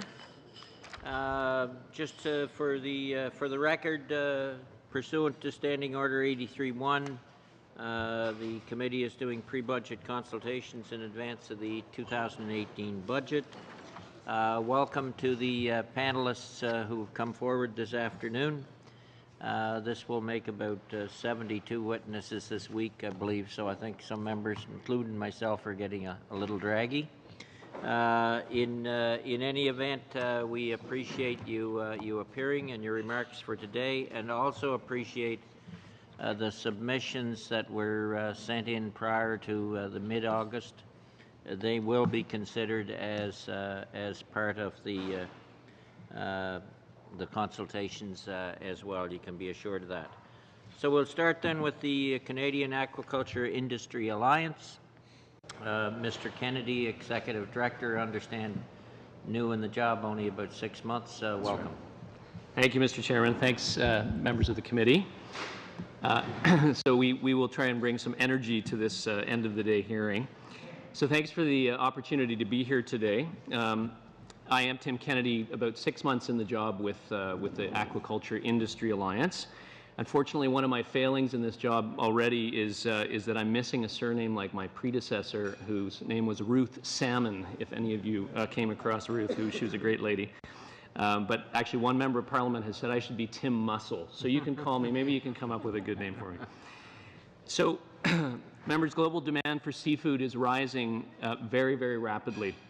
Traditional seafood production is flat to declining, with pressure on the ocean's wild fish stocks as a significant global environmental challenge. Farming our oceans is a critical answer now and into the future to provide a sustainable source of healthy food for all of us. It already provides over 50% of the world's seafood supply. My strong and long-standing environmental interest is actually one of the reasons I started this job just around 6 months ago. Canada has the opportunity now to reclaim some leadership in global farm seafood production. The industry is fascinating and has incredible potential. I want to appeal to you all today. Don't just tolerate this sector, but embrace it with enthusiasm and seek to apply Canadian ingenuity to any challenges we face. No country has the expanse of coastal geography that Canada has. Small coastal communities have talented people wanting work in good-paying jobs. People want to work with truly sustainable resources in a sustainable business. They also want to be in a sector that's innovative. Seafood farming answers all of these issues. Dominic Barton identified our sector in his panel's recommendations this spring. He called for Canada to identify a growth target for us and to follow up with actions to make it happen. increase global market share for aquaculture to 0.6% from 0.2% currently, and exports by almost just under $3 billion. But Canada's production in aquaculture has been largely flat over 10 years. There are a few reasons for this. First, the inability of governments to embrace and support the sector. The industry can always improve, but we have come a very, very long way. We continue to address any challenges and problems, but we need the encouragement and support of governments, and the federal government in particular, to continue to invest and constantly improve. Second, the lack of a modern legal framework. We're governed under the 150-year-old Fisheries Act that's dedicated to conservation and management. We are a farming activity. The Fisheries Act does not mention the word aquaculture, only once in the French version. Third, we do not receive close to the same support that farmers in the country take for granted through innovation and business risk management programs. Mr. Barton, joining many other experts over the years, recommends two things. First, Canada adopt a new Canadian Aquaculture Act to move this industry into the 21st century. And second, Canada provide integrated supportive program funding for this sector. Our budget proposal that you've received answers the second of these recommendations. It's a request for an integrated $160 million funding program over 3 years that addresses major gaps that have caused our sector to fall behind the global competition. It's divided into 6 sections. Each priority identification needs close industry-government collaboration. The breakdown of the proposal is the following, again for a 3-year period. So science and innovation for $95 million, infrastructure $20 million, fish health $5 million, business risk programs $20 million, skills $15 million, and new species and broodstock at $5 million. I'll go through that quickly again. I see some people writing. So science and innovation, $95 million. Infrastructure, 20. Fish health, 5. Business risk programs, 20. Skills at 15. And new species and broodstock at $5 million. All of these proposals are based on our desire and our knowledge that we need to get back into the international game and access resources enjoyed by our competitors and to lead the world in sustainable seafood production. Thank you for your attention, and I look forward to further discussion. Thank you very much. And the earlier briefs are on on members' iPads as well, with some of those stats in them. Canadian Centre for Policy Alternative, Ms. McInturf, and I haven't got that right. You can pronounce it for us. Thank you. Well, my name is Kate McInturf, and I'm a senior researcher at the Canadian Centre for Policy Alternatives. And I'd like to thank the committee for inviting me to speak today. So today, men and women in Canada have equal levels of education, ambition, and capacity. However, they are treated differently within our economy and our society. Men and women work in different occupations, at different rates of pay, for different numbers of hours. They perform different amounts of unpaid work in the home. And women, for the first time since we have been measuring, are now more likely than men to be victims of a violent crime. We need policies that address those differences. If the 2018 federal budget is going to work for men and women, then it needs to invest in the following. Invest equally in the sectors where men work and the sectors where women work. Invest in occupations where women earn a living wage. That includes, for example, home care workers, where the government is making a significant investment. So median incomes for home care workers, according to the last census, fell below the low-income measure, the poverty line, for the same year. The government needs to support part-time workers, 67% of whom are women, shift the balance of unpaid care work because women are still putting in an extra 10 hours a week, and invest in direct funding for women's organizations. I would be very happy to speak to all of these points in more detail, and I do as well in the written brief which I have submitted. But I'm going to focus my remarks right now on the last of these organizations, which is funding women's organizations. Sorry, the last of these recommendations. I'd like to speak personally for a moment. I'm in my 3rd year of cancer treatment. I don't know how many more budgets I have to look forward to, and I know this isn't the Make-A-Wish committee, but if I can convince you to take one action, to make one change that has the power to change lives and indeed to save lives, while I still have the energy to harass you, it is this: invest in women's organizations. These organizations are in all of your communities. They are organizations like Anderson House in Prince Edward Island, a women's shelter which reaches over 450 families each year. Organizations like Calax Esprit, which supports survivors of sexual assault in the Sherbrooke region. Organizations like the Calgary Immigrant Women's Association, which has helped over 80,000 women find jobs and make new lives for themselves in Canada. They are amongst the most underfunded organizations in the nonprofit sector in Canada. Yet the research is clear. They are the single most effective means to building better public policy and better lives for women. To give you an example of what some of that research has shown us, when the Dutch government invested $100 million in a gender equality fund, the work of that fund, their investments in local women's organizations, reshaped public policy at the national level in 46 countries, influenced local governments in over 38 regions, and changed the lives of hundreds of thousands of women. When our own government invested in women's funds abroad, they found, according to their own external evaluation, that the results of the Women's Fund itself is the most successful mechanism we have found for empowering women. In Canada, according to the federal government's own estimates, violence against women costs our economy $12 billion annually. That works out to about $415 per capita. And it puts the economic impact of violence against women on par with the economic cost of smoking and the use of illegal drugs. Yet federal per capita spending on violence against women across departments and agents, by my best estimate, is approximately $5 per capita. If we just look at the primary federal mechanism that we have that provides direct funding to women's organizations as its primary mandate, that's the Women's Program, that's part of Status of Women, their budget represents, I'm going to say this slowly, less than 1/100th of 1% of total federal program spending, and has done so for the last decade. So to put that another way, direct federal funding through the Women's Program clocks in at about $1 a woman. Women's organizations know how to save lives. We aren't giving them the resources they need to do it. It's like we have a pill that's going to cure cancer and it costs $500 and we're giving everyone 50 cents and saying good luck with that. Please report quarterly.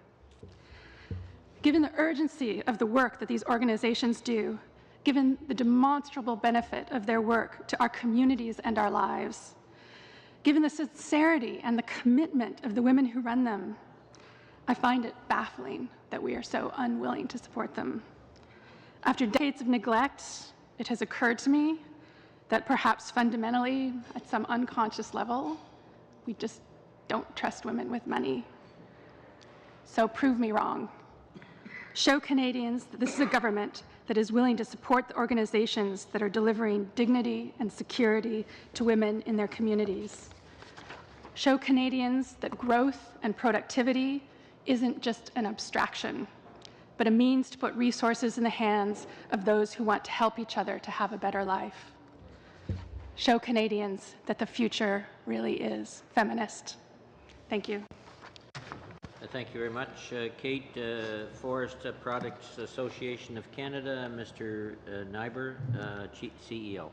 Great, thanks, Mr. Chair, and thank you, members of the committee, and to my colleagues for being here today. On behalf of my team at FPAC, I'd like to thank you for this opportunity. Just to level set everyone, we are the voice of Canada's wood, pulp and paper producers nationally, internationally, increasingly companies that are getting into the bioeconomy game and getting into power production as well. We generate $67 billion annually and represent 12% of Canada's manufacturing GDP.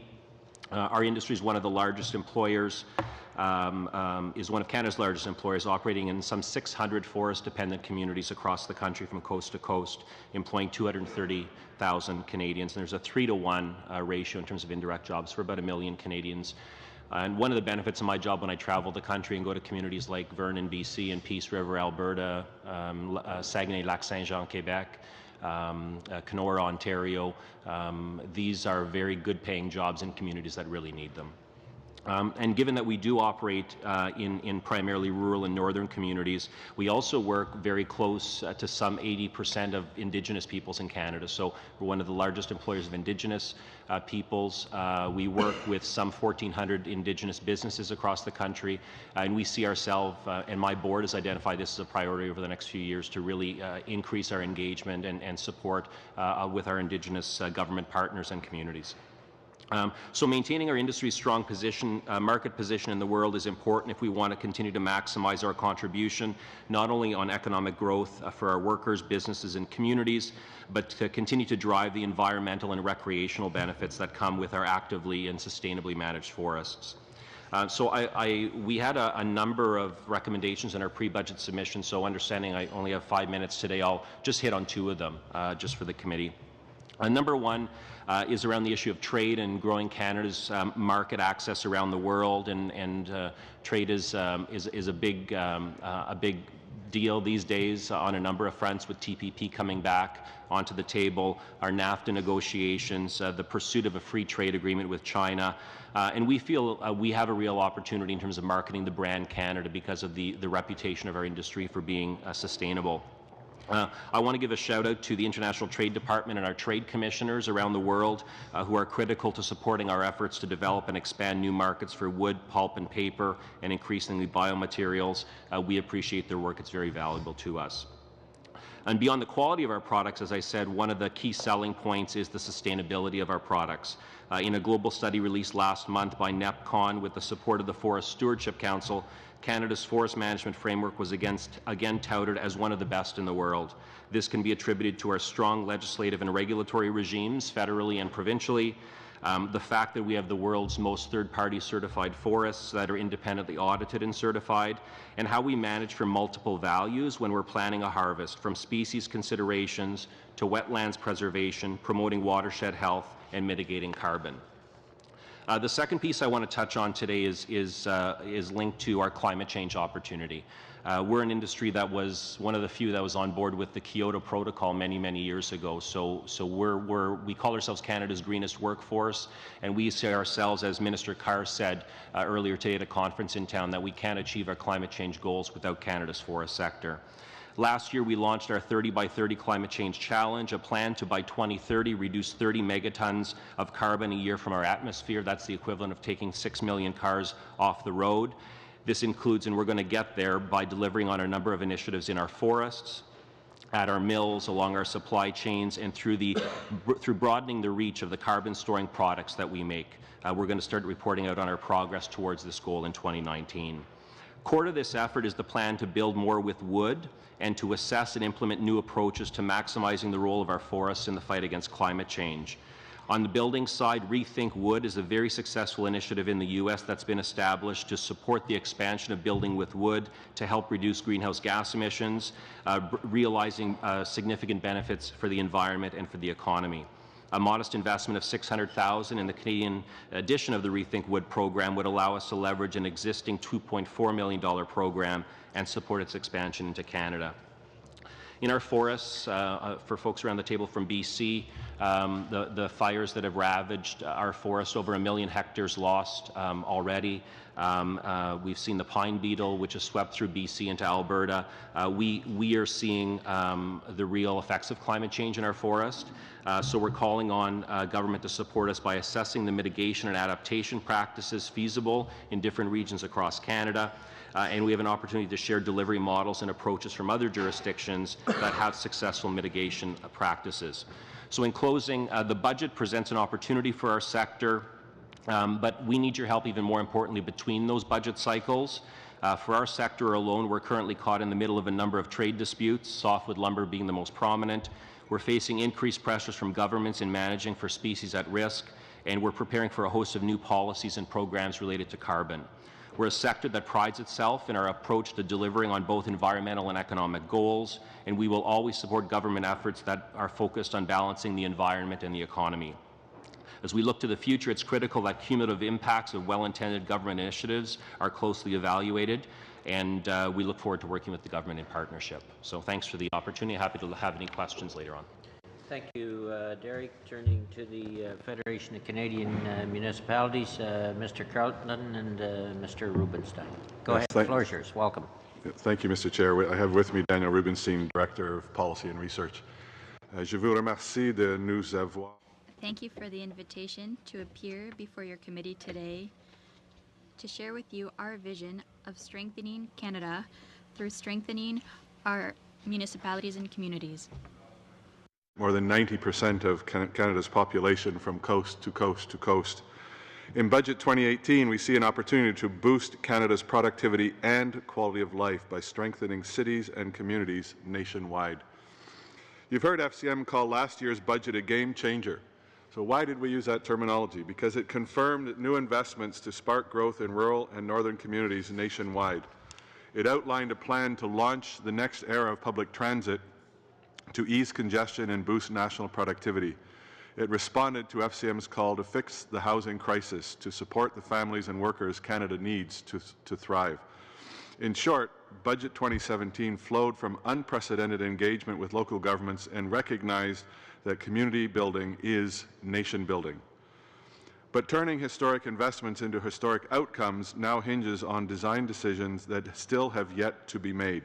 These decisions need to recognize that municipalities form the order of government closest to Canadians' lives.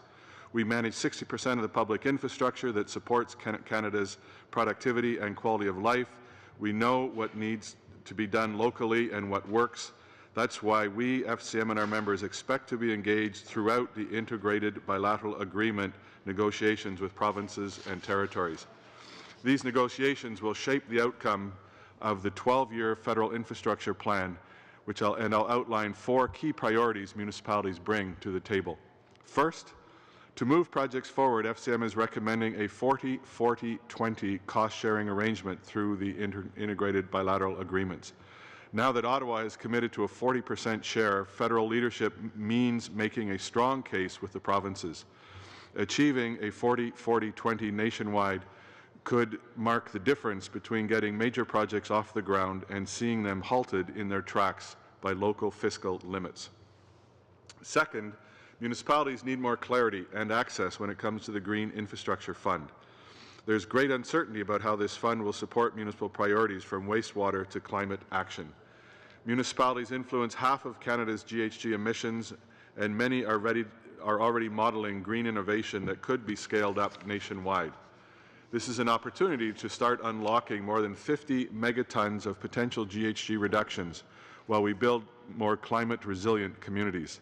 So scaling up local climate mitigation and adaptation efforts will generate substantial growth and productivity gains as well. Third, Canada needs to recognize the unique needs of remote, rural, and northern communities. That includes optimizing federal infrastructure investments for smaller communities with fund stacking and streamlined approvals. Fourth, we go beyond the integrated bilateral agreements to talk about transforming housing that needs to start now. Mayors in our biggest cities have been clear. We can't build tomorrow's Canada on top of a housing crisis. The government has responded by promising a national housing strategy, and getting this right now is critical. Without urgent funding for social housing repairs, thousands of families could see their homes shuttered. And this will require at least $615 million annually, according to our numbers. Simultaneously, we need to grow Canada's affordable housing supply with new non-profit housing construction that leverages local innovation. In short, FCM's priority is to ensure new investments are designed to unlock local expertise to achieve transformational national outcomes. To achieve these transformational national outcomes, the federal government must continue deepening its partnership with local governments in the design of Investing in Canada programs and the National Housing Strategy. In fact, to achieve transformative national outcomes, the federal government must continue to deepen its partnership with local governments wherever local expertise is vital, from the opioid crisis to expanding trade to safely legalizing cannabis. FCM is looking to Budget 2018 with a fresh lens. How can its commitments deepen the federal-municipal partnership to better serve Canadians? We all have a remarkable opportunity to shape Canada's future now. Thank you very much, Monsieur. Merci bien, Monsieur le Président. Thank you very much, Mr. Chair. Much, Mr. Carleton. Turning to Imagine Canada, Mr. McDonald, President CEO. Welcome. Thank you, Mr. Chair, and thanks to the committee members for the opportunity to be here. I think everyone recognizes the impressive contributions of charities and non-profits in Canadian communities and around the world. They offer services that meet concrete needs and contribute to quality of life for all of us in areas as diverse as religious practice, education, healthcare and research, social services, environmental protection, settlement services for immigrants and refugees, support for seniors, community development, and the arts. Canada's reputation internationally is also the result of the efforts they've made beyond our borders in disaster relief and development work. No, the economic contributions of charities and nonprofits are overlooked. By governments, businesses, or to be honest, the vast majority of Canadians, really little attention is paid to the role of our sector in economic programming and policy making. The best data we have available, and I'll come back to this point in a second, indicates that as a whole, charities and nonprofits employ more than 2 million Canadians and account for in excess of 8% of Canada's GDP. And this activity is not regionally focused. Charities and nonprofits operate in every community of every size in every part of Canada.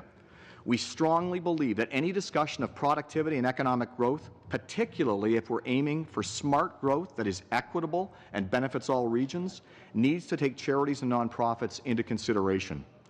We've got a long way to go to change the perception of this sector, but the fact that we're here today, when the committee has adopted very focused parameters for this year's pre-budget consultations, is very encouraging. A moment ago I mentioned data. For those of you who are veterans of this committee, you'll know that we've been raising this issue for several years. Much of the economic and employment data we have about charities and nonprofits dates back to 2008 and even 2003. Since then, Statistics Canada has not collected nor published economic and employment data about this sector. We simply cannot make good evidence-based policy decisions in the absence of current data. I liken this to the crisis facing the automobile sector in 2008. Can you imagine if the government's response to that situation had been based on sales, employment, and profit figures from the boom years of the 1990s? We've had very productive meetings with the chief statistician and officials from other interested departments. There is a will to address this situation. We believe that a recommendation from this committee would go a long way towards ensuring that the necessary resources are made available. Comme vous avez pu lire dans notre lettre adressée au comité. As you saw in our letter to the committee, we believe there are other fields of activity where immediate action could help organizations increase their productivity and better fulfill their economic potential. Social innovation and social enterprise. These are concepts that are getting traction around the world and here in Canada. We need to ensure that government investments in developing this space achieve their full potential, which means making sure that the current regulatory and administrative policies don't limit the ability of charities and nonprofits to work with government towards common economic goals. We've endorsed recommendations made by the Canadian Community Economic Development Network and Philanthropic Foundations Canada that would remove existing barriers to charities and nonprofits accessing some of the skills and capital investments they need in order to be full partners. And finally, if we want to talk about productivity, this committee is trying to make recommendations relevant to the 21st century, the century in which we're trying to solve critical social problems. But our regulatory regime is derived from 19th century interpretations of a 17th century statute. This needs to change. The CRA, as the de facto regulator of charities, gets a lot of criticism, much of it unfair, as it seeks to enforce regulations and practices that are simply out of date. While the issue that triggered it was very specific, the expert panel making recommendations to the Minister of National Revenue on public policy and advocacy work by charities commented on the broader challenges posed by the antiquated regulatory system. The government has made a number of commitments with regard to charity regulation, and while some progress has been made, we are concerned that the commitment to broad legal and regulatory reform, which will take time and resources to get right, has not been prioritized. I cannot imagine that committee members would be silent in the face of 400-year-old regulations impacting the ability of any other sector to operate in today's economy. But this is exactly the case for today's charities. We believe that a statement by this committee would give a significant boost towards the government meeting its commitments in this area. Thanks very much. Merci beaucoup. Thank you very much, Bruce. Turning to the Mining Association of Canada, Mr. Marshall, Vice President, Economic and Northern Affairs. Welcome. Thank you. Thank you very much for the opportunity to appear and participate in this important hearing. Mining contributes approximately 3.5% to Canada's GDP. That's $56 billion in 2016. Directly employs 370,000 workers and indirectly employs almost another 200,000. Proportionally, mining is the largest private sector employer of Indigenous peoples nationally, and that's with employment poised to increase. The government has contributed positively in recent years with policy developments and investments supporting the growth of Canada's mining sector. These include through exploration via the extension of the Mineral Exploration Tax Credit, through northern infrastructure development with road investments in Yukon and NWT, and through commitments to address challenges that shippers face in Canada's rail freight market. Looking ahead, proposed investments also hold promise, including the Infrastructure Bank, the Green Infrastructure Fund, and innovation cluster funding. Simultaneously, however, certain policy initiatives are causing uncertainty and affecting Canada's attractiveness as a destination for mineral investment. To ensure that the mining industry's contribution to Canada's economy remains robust, a competitive and predictable domestic investment and regulatory environment is key. Ongoing reviews of federal environmental legislation will have critical implications for the future of Canada's mining industry. Most significantly is the review of the Canadian Environmental Assessment Act. It is critical that these reviews result in an effective, timely, and coordinated regulatory process from the pre-environmental assessment to post-EA permitting phase with meaningful consultation. For example, inadequate capacity to support the transition of the 2012 amendments to the Fisheries Act cost our members delays and, in some cases, millions of dollars in additional consulting fees to interpret the new requirements. Ensuring regulatory agencies and relevant departments have the requisite capacity to adequately perform and carry out their responsibilities is essential to this end. Mining is Northern Canada's largest private sector economic driver and Indigenous employer. Enabling additional mining development in remote and Northern Canada is inextricably linked to the government's Indigenous reconciliation, climate change, and broader social and economic development policy objectives in the region.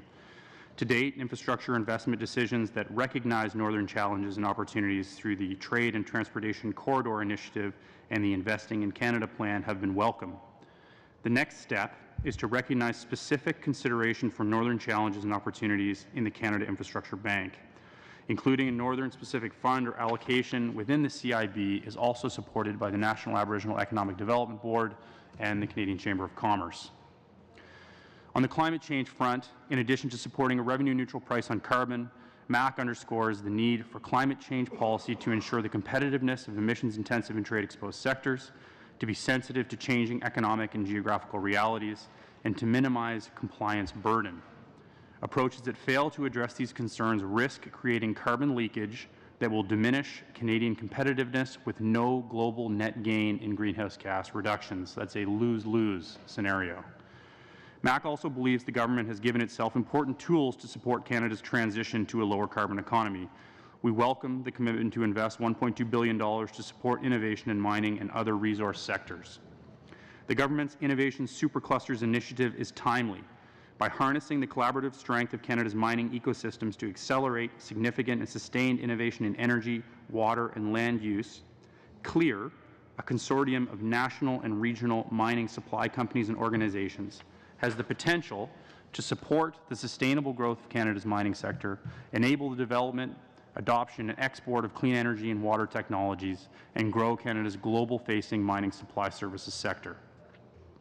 On the tax front, MAC was pleased that this committee recognized that the reduction or elimination of several mining tax credits in Budget 2012 and 2013 reduced Canada's global mineral investment competitiveness. What's more, Canada remains out of step with other jurisdictions in respect of other levies and rules.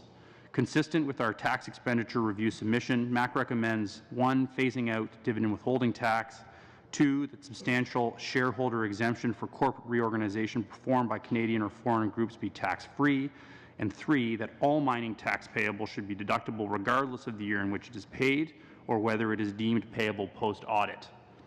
Thank you for the opportunity to speak with you today, and I look forward to answering any questions that you may have. Thank you very much, Mr. Marshall, and thank all the witnesses for their presentations. Turning to the first round, Mr. Ferguson, we'll go to 5-minute rounds. Merci beaucoup, Monsieur le Président. Thank you very much, Mr. Chair. I have 2 questions, and I think my colleague, Mr. Sorbera, will have at least one. So first, Ms. McInturf. Very much for a particularly forceful presentation. Long in graduate school, or I've long learned that investing in women is always pays off, and we saw that in terms of what this government is trying to do on international development. It's very much that case, and it's very important for us to take a look inward in terms of what our domestic spending priorities are. But your request will not fall on deaf ears. Mes 2 questions vraiment se tombent avec. My 2 questions concern the Federation of Canadian Municipalities. I'd like to better understand, Mr. Carleton. The federal government is there for that 40%. We've already announced our contribution. I imagine your membership is in favor of municipalities paying 20%.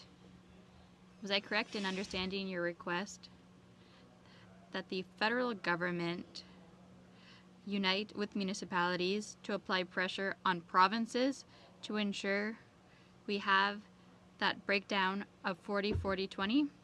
Second question. Last week, you held a meeting with Minister Soe,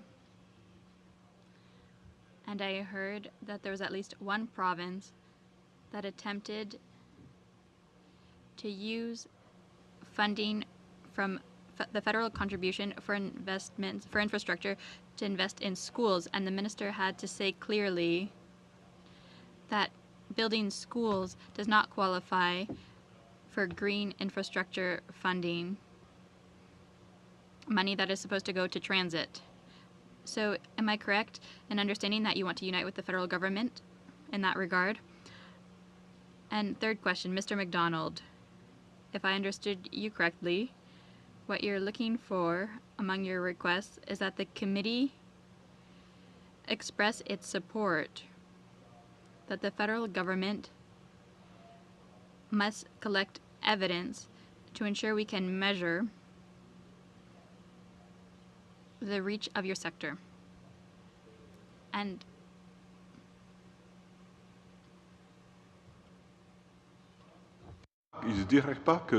I wouldn't say that the federal government and municipalities should unite against the provinces and territories, but I think we have the same goals.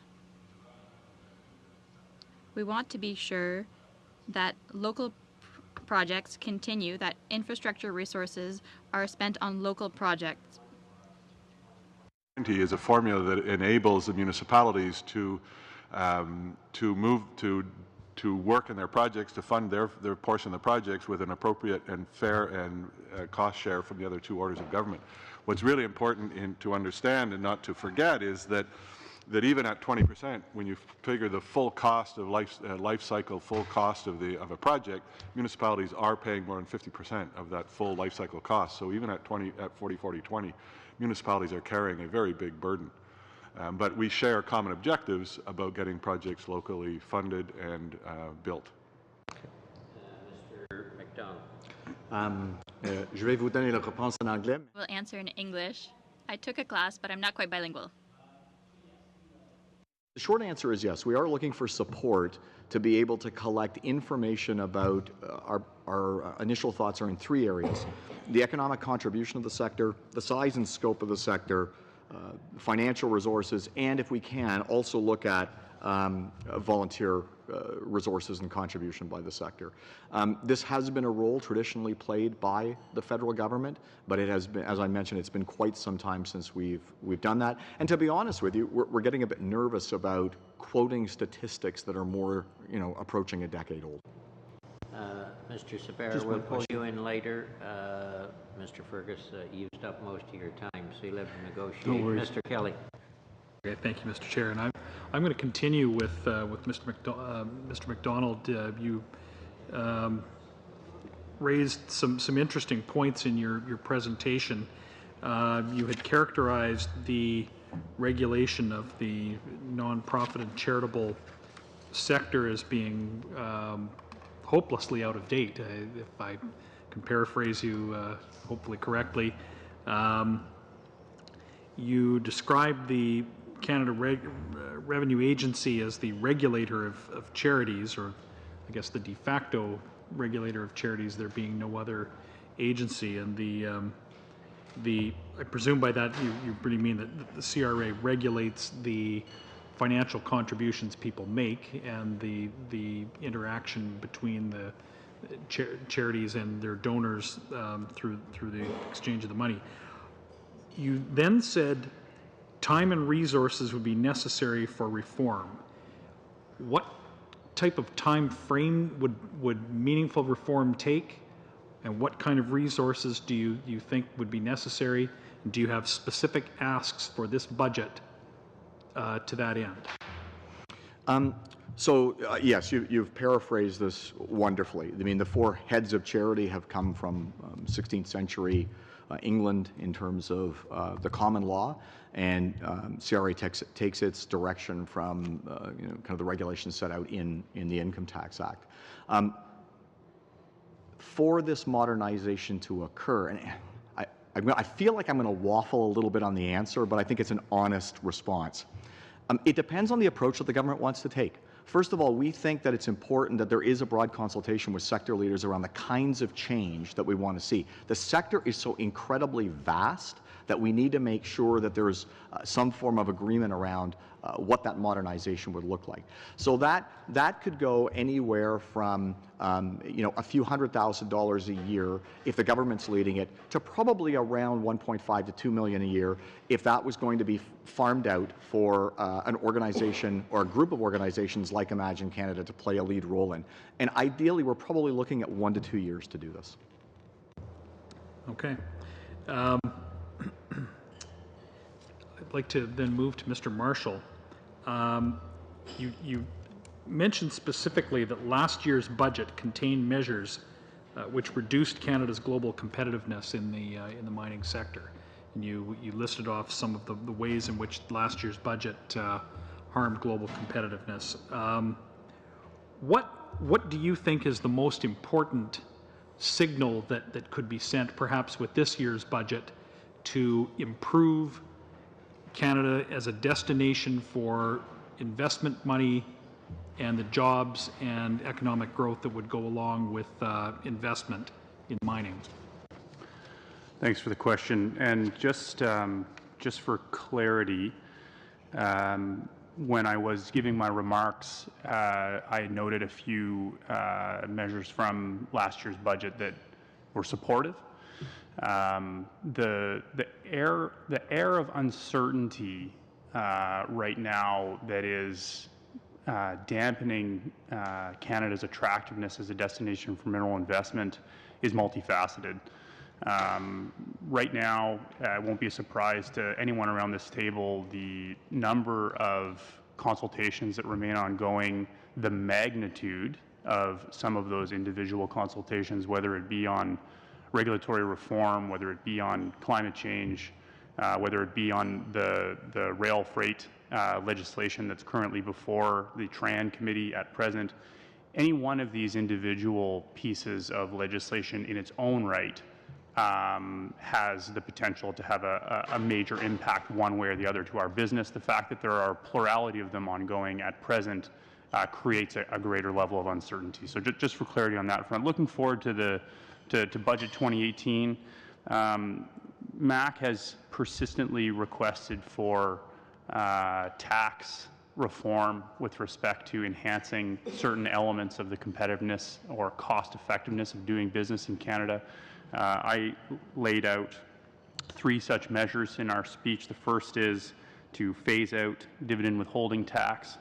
The second is to incorporate a substantial shareholder exemption. And the third is to make reforms with respect to tax payable on mining audits. These are measures that, in our view, would bring Canada into line with our principal international competitors who are also competing for the same pool of global mineral investment. Mr. Dussault. Thank you, Mr. Chair. Thank you to all of you for being with us today. My first question is for Ms. McInturf on the plea she made very admirably for women's organizations throughout Canada. Could you remind me of the number per capita, how much we spend? Could you also provide a target per capita as well?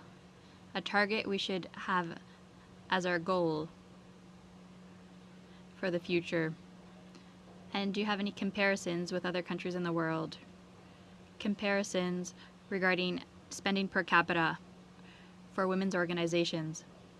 For the next budget, that could be a goalpost for us, an ambitious target we could have. Perhaps not all right away in the first year, but a long-term target per capita. Is based on spending across agencies and departments, and I should be clear that not every department fully discloses where their grants go, and so it's my best estimate. And that was just for spending on violence against women, and so that came to just under $5 per capita. And a good comparator for that actually comes from the provincial level of spending on violence against women. In Ontario, for example, it's closer to $16 per capita. So as a goal, if we just, as a federal government, matched the per capita spending of our provinces, it comes to something closer to $500 million than what we currently do through the women's program, which is $18 million. And then if you add in all the other departments and agencies, obviously it's a bigger number. But the other good comparator would be the Dutch MDG3 fund, those Gender Equality Fund. And I spoke about some of the results that we've now had from an assessment of that fund. And they invested the equivalent of just over $100 million Canadian in that fund. And that was about 10 years ago. So, we could shoot for higher than that. But I can see a women's program fund at that level, $100 million, being a nice, I wouldn't even say ambitious, a nice, modest, achievable goal for the next year. And I want to recognize also, I know this government has invested significantly in infrastructure support for shelters, for the buildings, women's shelters, and they've invested $100 million over, I believe, 5 years to address violence against women. But when the problem is costing us over $12 billion annually, I think we can do more there. I think we need staff in those shelters, and we're not investing as much as we could in that. And I also just want to say, in terms of investments, not just in women's organizations, but in women and in female employment and participation in our government, if we just moved the nearly 700,000 women who are in part-time work involuntarily into full-time work, they would have brought in an additional $19 billion in wages. And if we paid the women who were working full-time last year the same hourly wage as their male counterparts, they would take home an additional $42 billion. So we would be putting over $60 billion back into our economy. We're not asking for a tax break. I'm actually asking you to put women in a position to pay more taxes, right, and spend more money in their communities and drive GDP growth. And that's not just me. We've had a recent piece of research from the International Monetary Fund, not a radical feminist organization, and they estimate that if we close the gap in labor force participation just by 7 percentage points, our real GDP level could go up by 4%. So I want to echo the comments of Mr. McDonald that these investments pay off. They pay off for productivity, they pay off for women, they pay off for those women's families. If women are bringing home a paycheck that's 30% higher, that goes into the family budget. I mean, by and large, we live together, men and women. Like, this isn't about, stealing from Peter to pay Paula, right? That this is about Peter and Paula living a better life together. Pierre? C'était peut-être sur l'aquaculture, Mr. Kennedy, on aquaculture. My question would have been longer, but I'll make it short. What is the state of the situation of aquaculture in Canada now? What are the opportunities that exist with respect to growth in terms of the consumption of fish? I imagine it's a food concern for good reasons, of course. People want to eat more fish. What is the potential for growth then in that area? Increased consumption of fish by Canadians? So right now, the value of the farm seafood sector compared to the traditional fishery is about 30% of the value. So we're increasing every year. And again, in Canada, about 50% of the seafood consumed is farmed at the moment.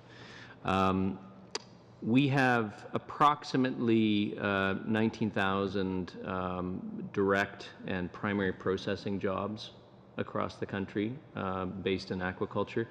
We believe from our projections that we can actually in 10 years increase that by about 14,000. So pretty close to doubling. So there's a great opportunity. Just yesterday, for instance, or 2 days ago, the Premier of Newfoundland announced, I don't know if you saw that announcement, but he announced that they want to double their production in Newfoundland. Great opportunities there. There are great opportunities in Quebec, Northern Ontario, all across the country. And again, as some of my colleagues up here said, these are high-paying jobs. They're full-year jobs. So this is not sort of 3 months of production. This is full year in aquaculture, and these are in remote locations that really need these jobs. So that's where we are right now. Thank you both, Mr. McLeod. Thank you, Mr. Chair, and thank you to the presenters. My question is to the FCM. As a former mayor and a former member of the Government of Northwest Territories, the issues that you bring forward are issues that I worked on for many years and recognize the huge deficit in our municipalities in terms of what we have for infrastructure, and it's even more compounded in the north because a lot of those communities are Aboriginal communities. They're public communities, not reserves, but they're Aboriginal. And the issue of housing, I would say, is almost at a crisis situation in the north. And the housing issue, of course, causes other issues. People have studied the results of the impacts, and they feel that 50%, if we could house everybody properly, we'd solve 50% of our social issues. But we are seeing some good investment in the last couple of budgets. We are seeing some activity in our roads, our municipal roads, some of the bridges that are being fixed up. And we're looking at ways to try to adapt to some of the climate changes effects that are challenging us. So I'm very happy that you're in front of us here today.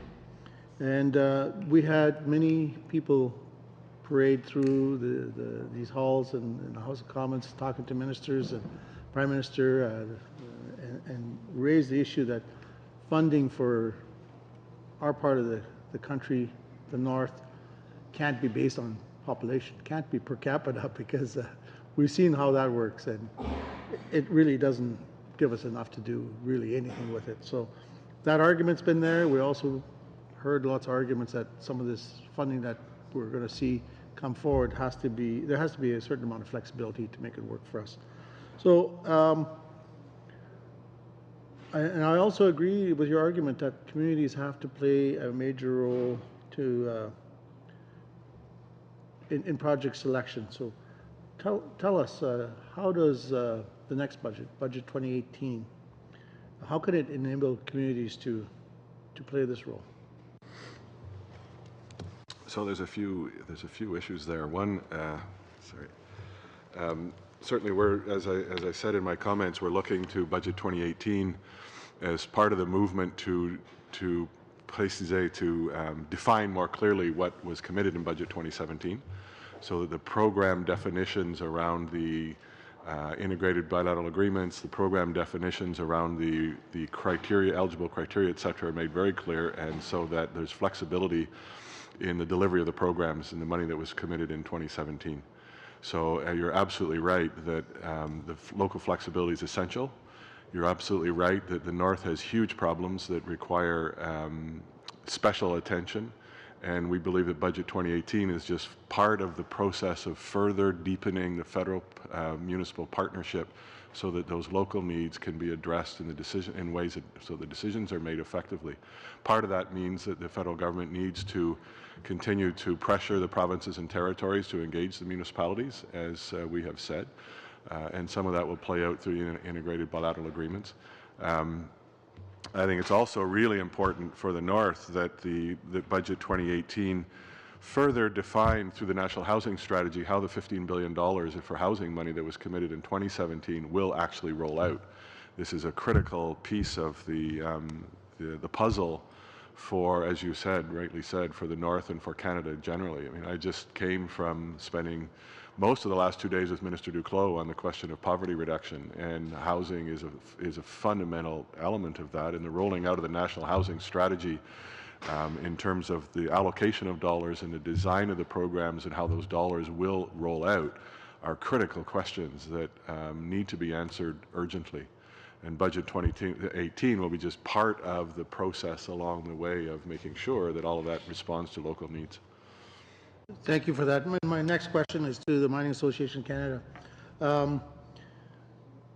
Strongly believe that the best program we could have for people in the communities all across Canada is a good job, good opportunity, and I've watched the mining industry provide that in the North. There's some mines that have some very creative solutions to get people hired in the communities that maybe don't quite meet the skill set that's required or the education levels. They're introducing literacy programs right at the mine site. So many things that are making it easier for people to get a job there. And I applaud that. And I think there's the potential, we haven't really tapped into it in the North. There's so much opportunity there, so much promise there. But we have a number of barriers. You've raised a few that the mining industry recognizes, but I was hoping you were going to talk about roads that are needed in the North. Some of these sometimes, I mean, they're good, but roads for us that are going to stay there forever will be better in the long run. And we don't have a whole lot of them. And we've seen the investment for the Wati Road that's going to allow Fortune Minerals to move forward, and it's unlocked that potential for them, that roadblock for them. And we also need to see the negotiations and settlement of land claims resolved. The land tenure issue's got to be resolved so that the Aboriginal government can stand shoulder to shoulder with industry and government to take full advantage of opportunity. So I really like the numbers that are growing for Aboriginal hire, Indigenous hire. I want to ask you to tell us what measures can be taken in our next budget, 2018, to ensure that Indigenous people continue to participate in mining and those numbers grow. It seems to be an area that is doing well. They've done all the right things. How do we make it better? Sure. Thanks very much. And I couldn't agree more. Infrastructure is critical for doing anything in the North. There's a massive deficit. MAC industry research in that area demonstrates that it costs 2 to 2.5 times more to do the same project in the North as it does in the South. So dollar for dollar, it's more difficult to attract that same level of investment up north. I think that the decisions that the government has made, most recently in Yukon, the Tlicho Road, those are very positive. We are hopeful to see a similar investment coming down the pipeline in Nunavut. With respect to Indigenous populations, training is key. We have companies that are investing $500,000 a month in training.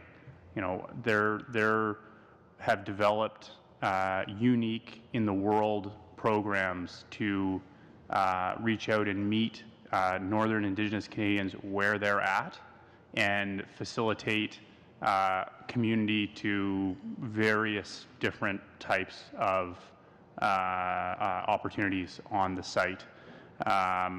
We think that the ASETS program is a really important piece contributing from the federal side to Indigenous training, worksite specific training.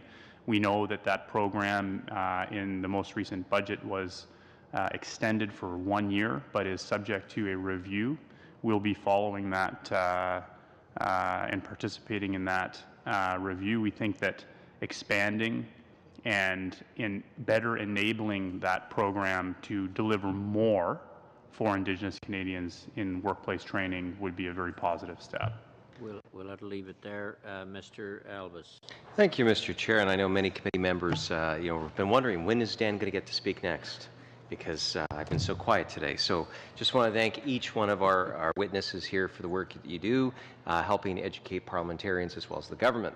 I think I'm going to start first with FCM. Brock, thank you for being here today. Quick question in regards to, we've talked a lot about tax simplification today, but I think your membership, when I speak to local mayors, councillors, etc., I think the government has put out a lot of rhetoric around how they're going to support, but to me it seems they've made the processes on which you apply much more complicated. People don't know if they apply to the province, they apply to the federal government, are they going to go through an infrastructure bank, which they don't understand. Is this a problem that you're hearing from your stakeholders? Sure.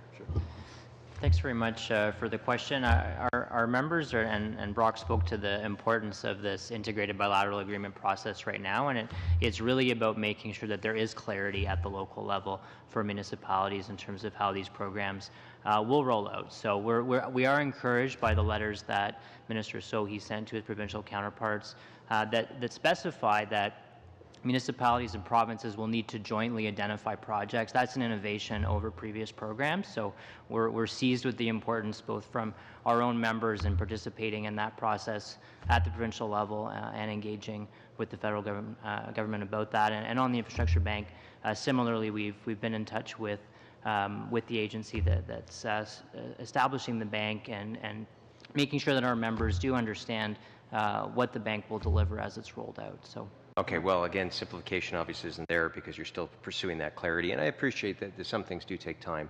I'd like to propose my next questions to both the Mining Association and Forest Products Association of Canada, two industries which I don't believe toot their own horn enough about how innovative you are.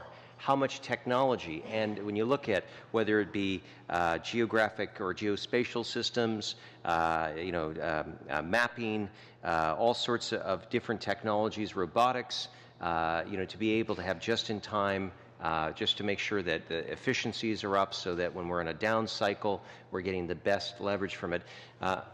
Derek, can you please maybe just point out a few of the different things that makes your industry so innovative? Thanks. I wish my comms guy was here. I appreciate that.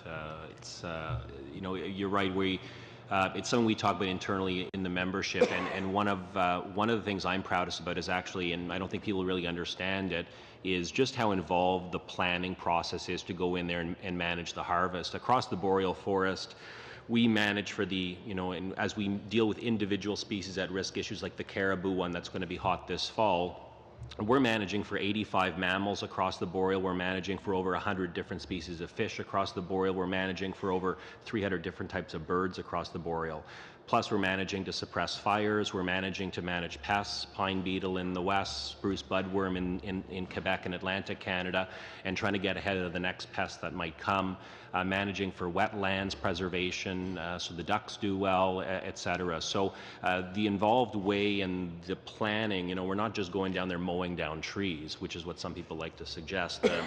The amount of planning that goes on. And I think the other complicating factor, the chief forester from BC was talking at a conference this morning about the forests are not static. And when we're dealing with warming temperatures, we're now seeing deer in parts of the country move into areas they weren't before, which means the wolves and the cougars are now following them. Predator-prey relationships are changing. Nutrition conditions in the forest are changing. So we're dealing with a very, very complex environment. So I think that's the one piece I would table before I turn it over to my colleague from mining. Thanks for the question. For example, it was mining technology that built the Canadian space arm. That's one tangible example. We have companies that are looking to do the first totally electric underground mine in North America.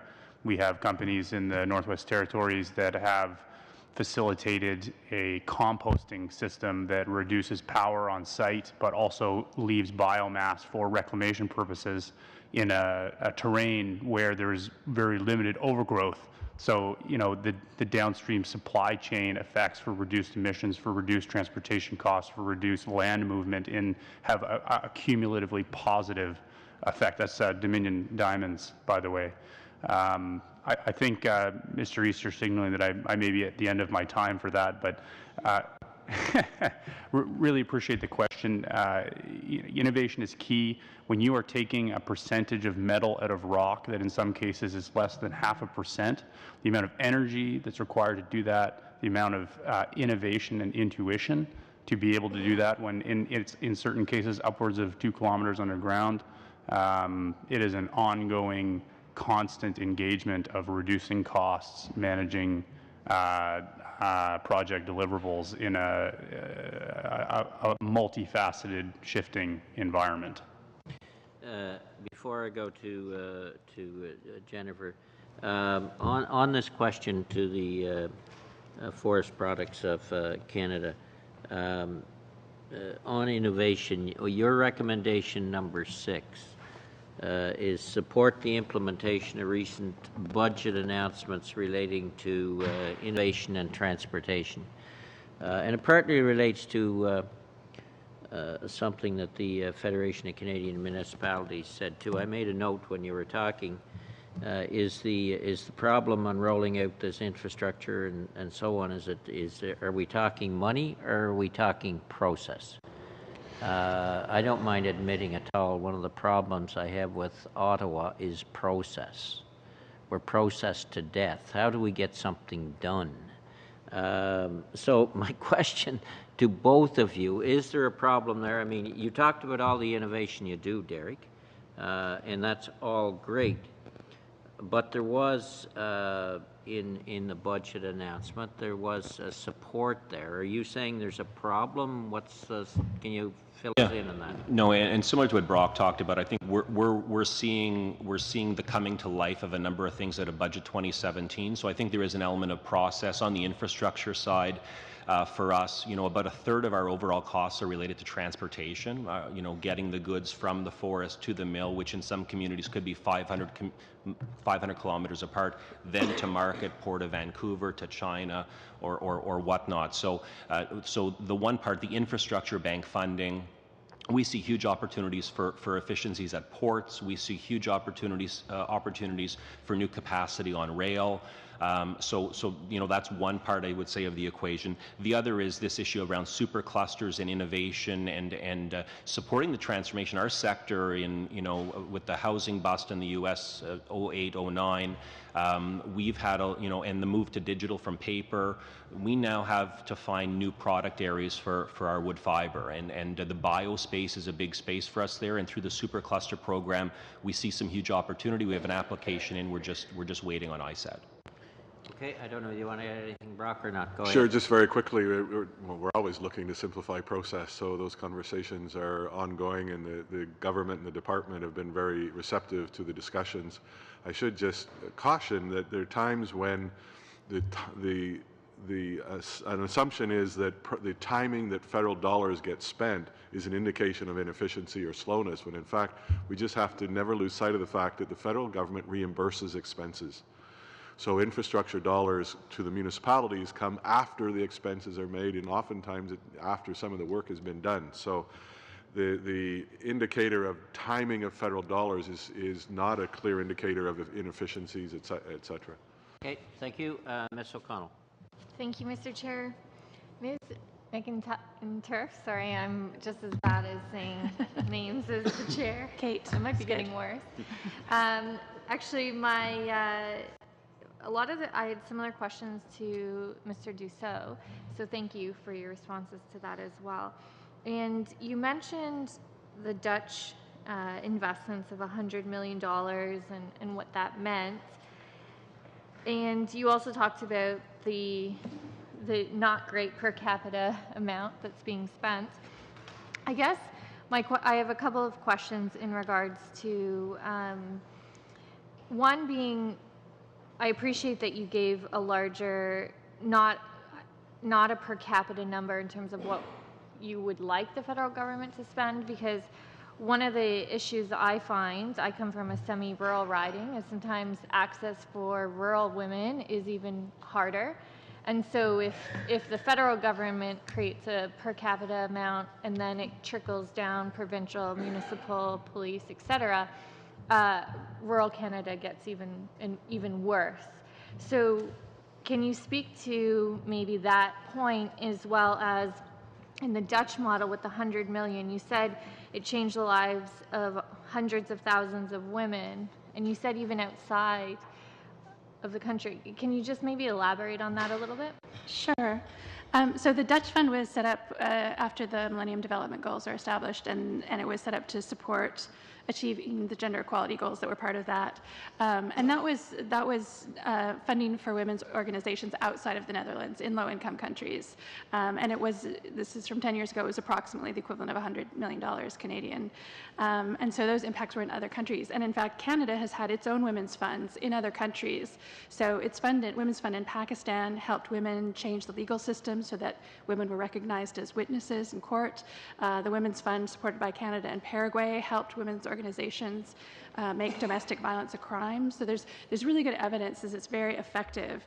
And the thing that direct funding to women's organizations also does is it addresses, those organizations are best placed to say, for example, I learned from someone who works on violence against women in a rural setting that, a shelter isn't always the right answer for women in rural Canada, that sometimes what they need are home visits or other kinds of programs that speak to the reality that they live that is different for women in, say, downtown Toronto. And women's organizations are part of their communities. These are members of our communities, and so they are very effective in understanding, how to target their programs and services, and not so processy, I would say, in doing that, because they're already there, and they already know, because they've been working with those communities for decades, and they can deliver them. And so per capita spending, we can talk about it, but I will say, if we increased our spending through the women's program to $100 million. I actually calculated what difference that would make to our debt to GDP ratio, and you have to go out 13 decimal points to see. It's a lot of money to an individual, but in terms of the scale of the federal budget, it's really doable. It's doable right away. Thank you. I appreciate that. And in regards to,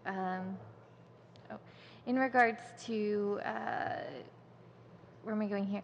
Oh, the provinces. So one of the problems I find is that even for organizations within my region, one of the issues is, yes, the federal government usually funds bricks and mortar, and the provinces usually fund operations. And one of the problems that I've heard for sure has been these organizations are really good at what they do. The problem is they don't know if they're going to be renewed for funding in future years. So they have all these programs, they have all these staff, and they could do a lot more. And for me, outside of Toronto, in Ontario, in my riding, I have the rural aspect, but we also have, our population will be almost doubling within the next few years. And a lot of that will be new Canadians, which pose new challenges in terms of language and things like that. So these organizations are kind of preparing for these demographic changes, but they don't actually know if they're going to have renewed funding. So in addition to funding, would you also be looking at some type of program or conversation with the provinces to make sure that if we invest, that they are going to also continue, and that these contracts can't just kind of be left to the last minute to be re-signed? Women's organizations often get caught in this catch-22 that they're being asked to present, the rationale for funding, and they don't have funding to do research or to track the success or failures of their programs. So then they end up in front of municipalities and provinces and federal governments. They don't even have staff to do that. Let's be honest. They barely have the staff to get to Ottawa, particularly women's organizations in the north. Is very expensive, right? So we're losing all that insight because we're not supporting them to do research in the first place on the work that they're doing. And I think we also have to have an honest conversation about what doesn't work, which is very hard when you're asking for funding, right? When you're responding to a funder, you want to have good news. You don't want to say this program didn't work. And yet we need to know when things don't work. So in terms of ongoing funding, which absolutely I think is essential, stable funding for core costs, keeping the lights on, paying the telephone bill, that kind of stuff is crucial.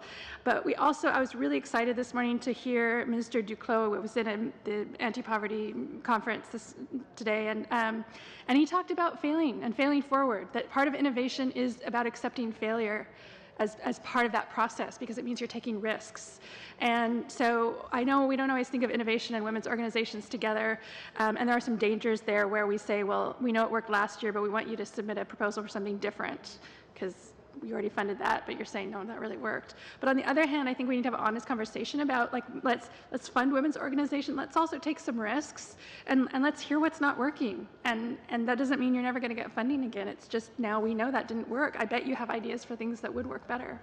Okay, thank you. Last question, Mr. Sabara. Bob, do you have any? Thank you, Mr. Chair. Thank you, everyone. The last one up here, so I'll try to be as quick as possible. First of all, Kate, all of God's blessings, and as you continue this journey, and our thoughts are with you, absolutely. As a father of 2 young daughters, I hear you on the ensuring that we have gender parity, we have gender equality. The last budget was the first budget ever that had a chapter on gender-based analysis, which was I think was a great step forward, and we look forward to continuing those initiatives. So as Greg said earlier on, my honourable colleague, we hear you, and we'll definitely take a look at that.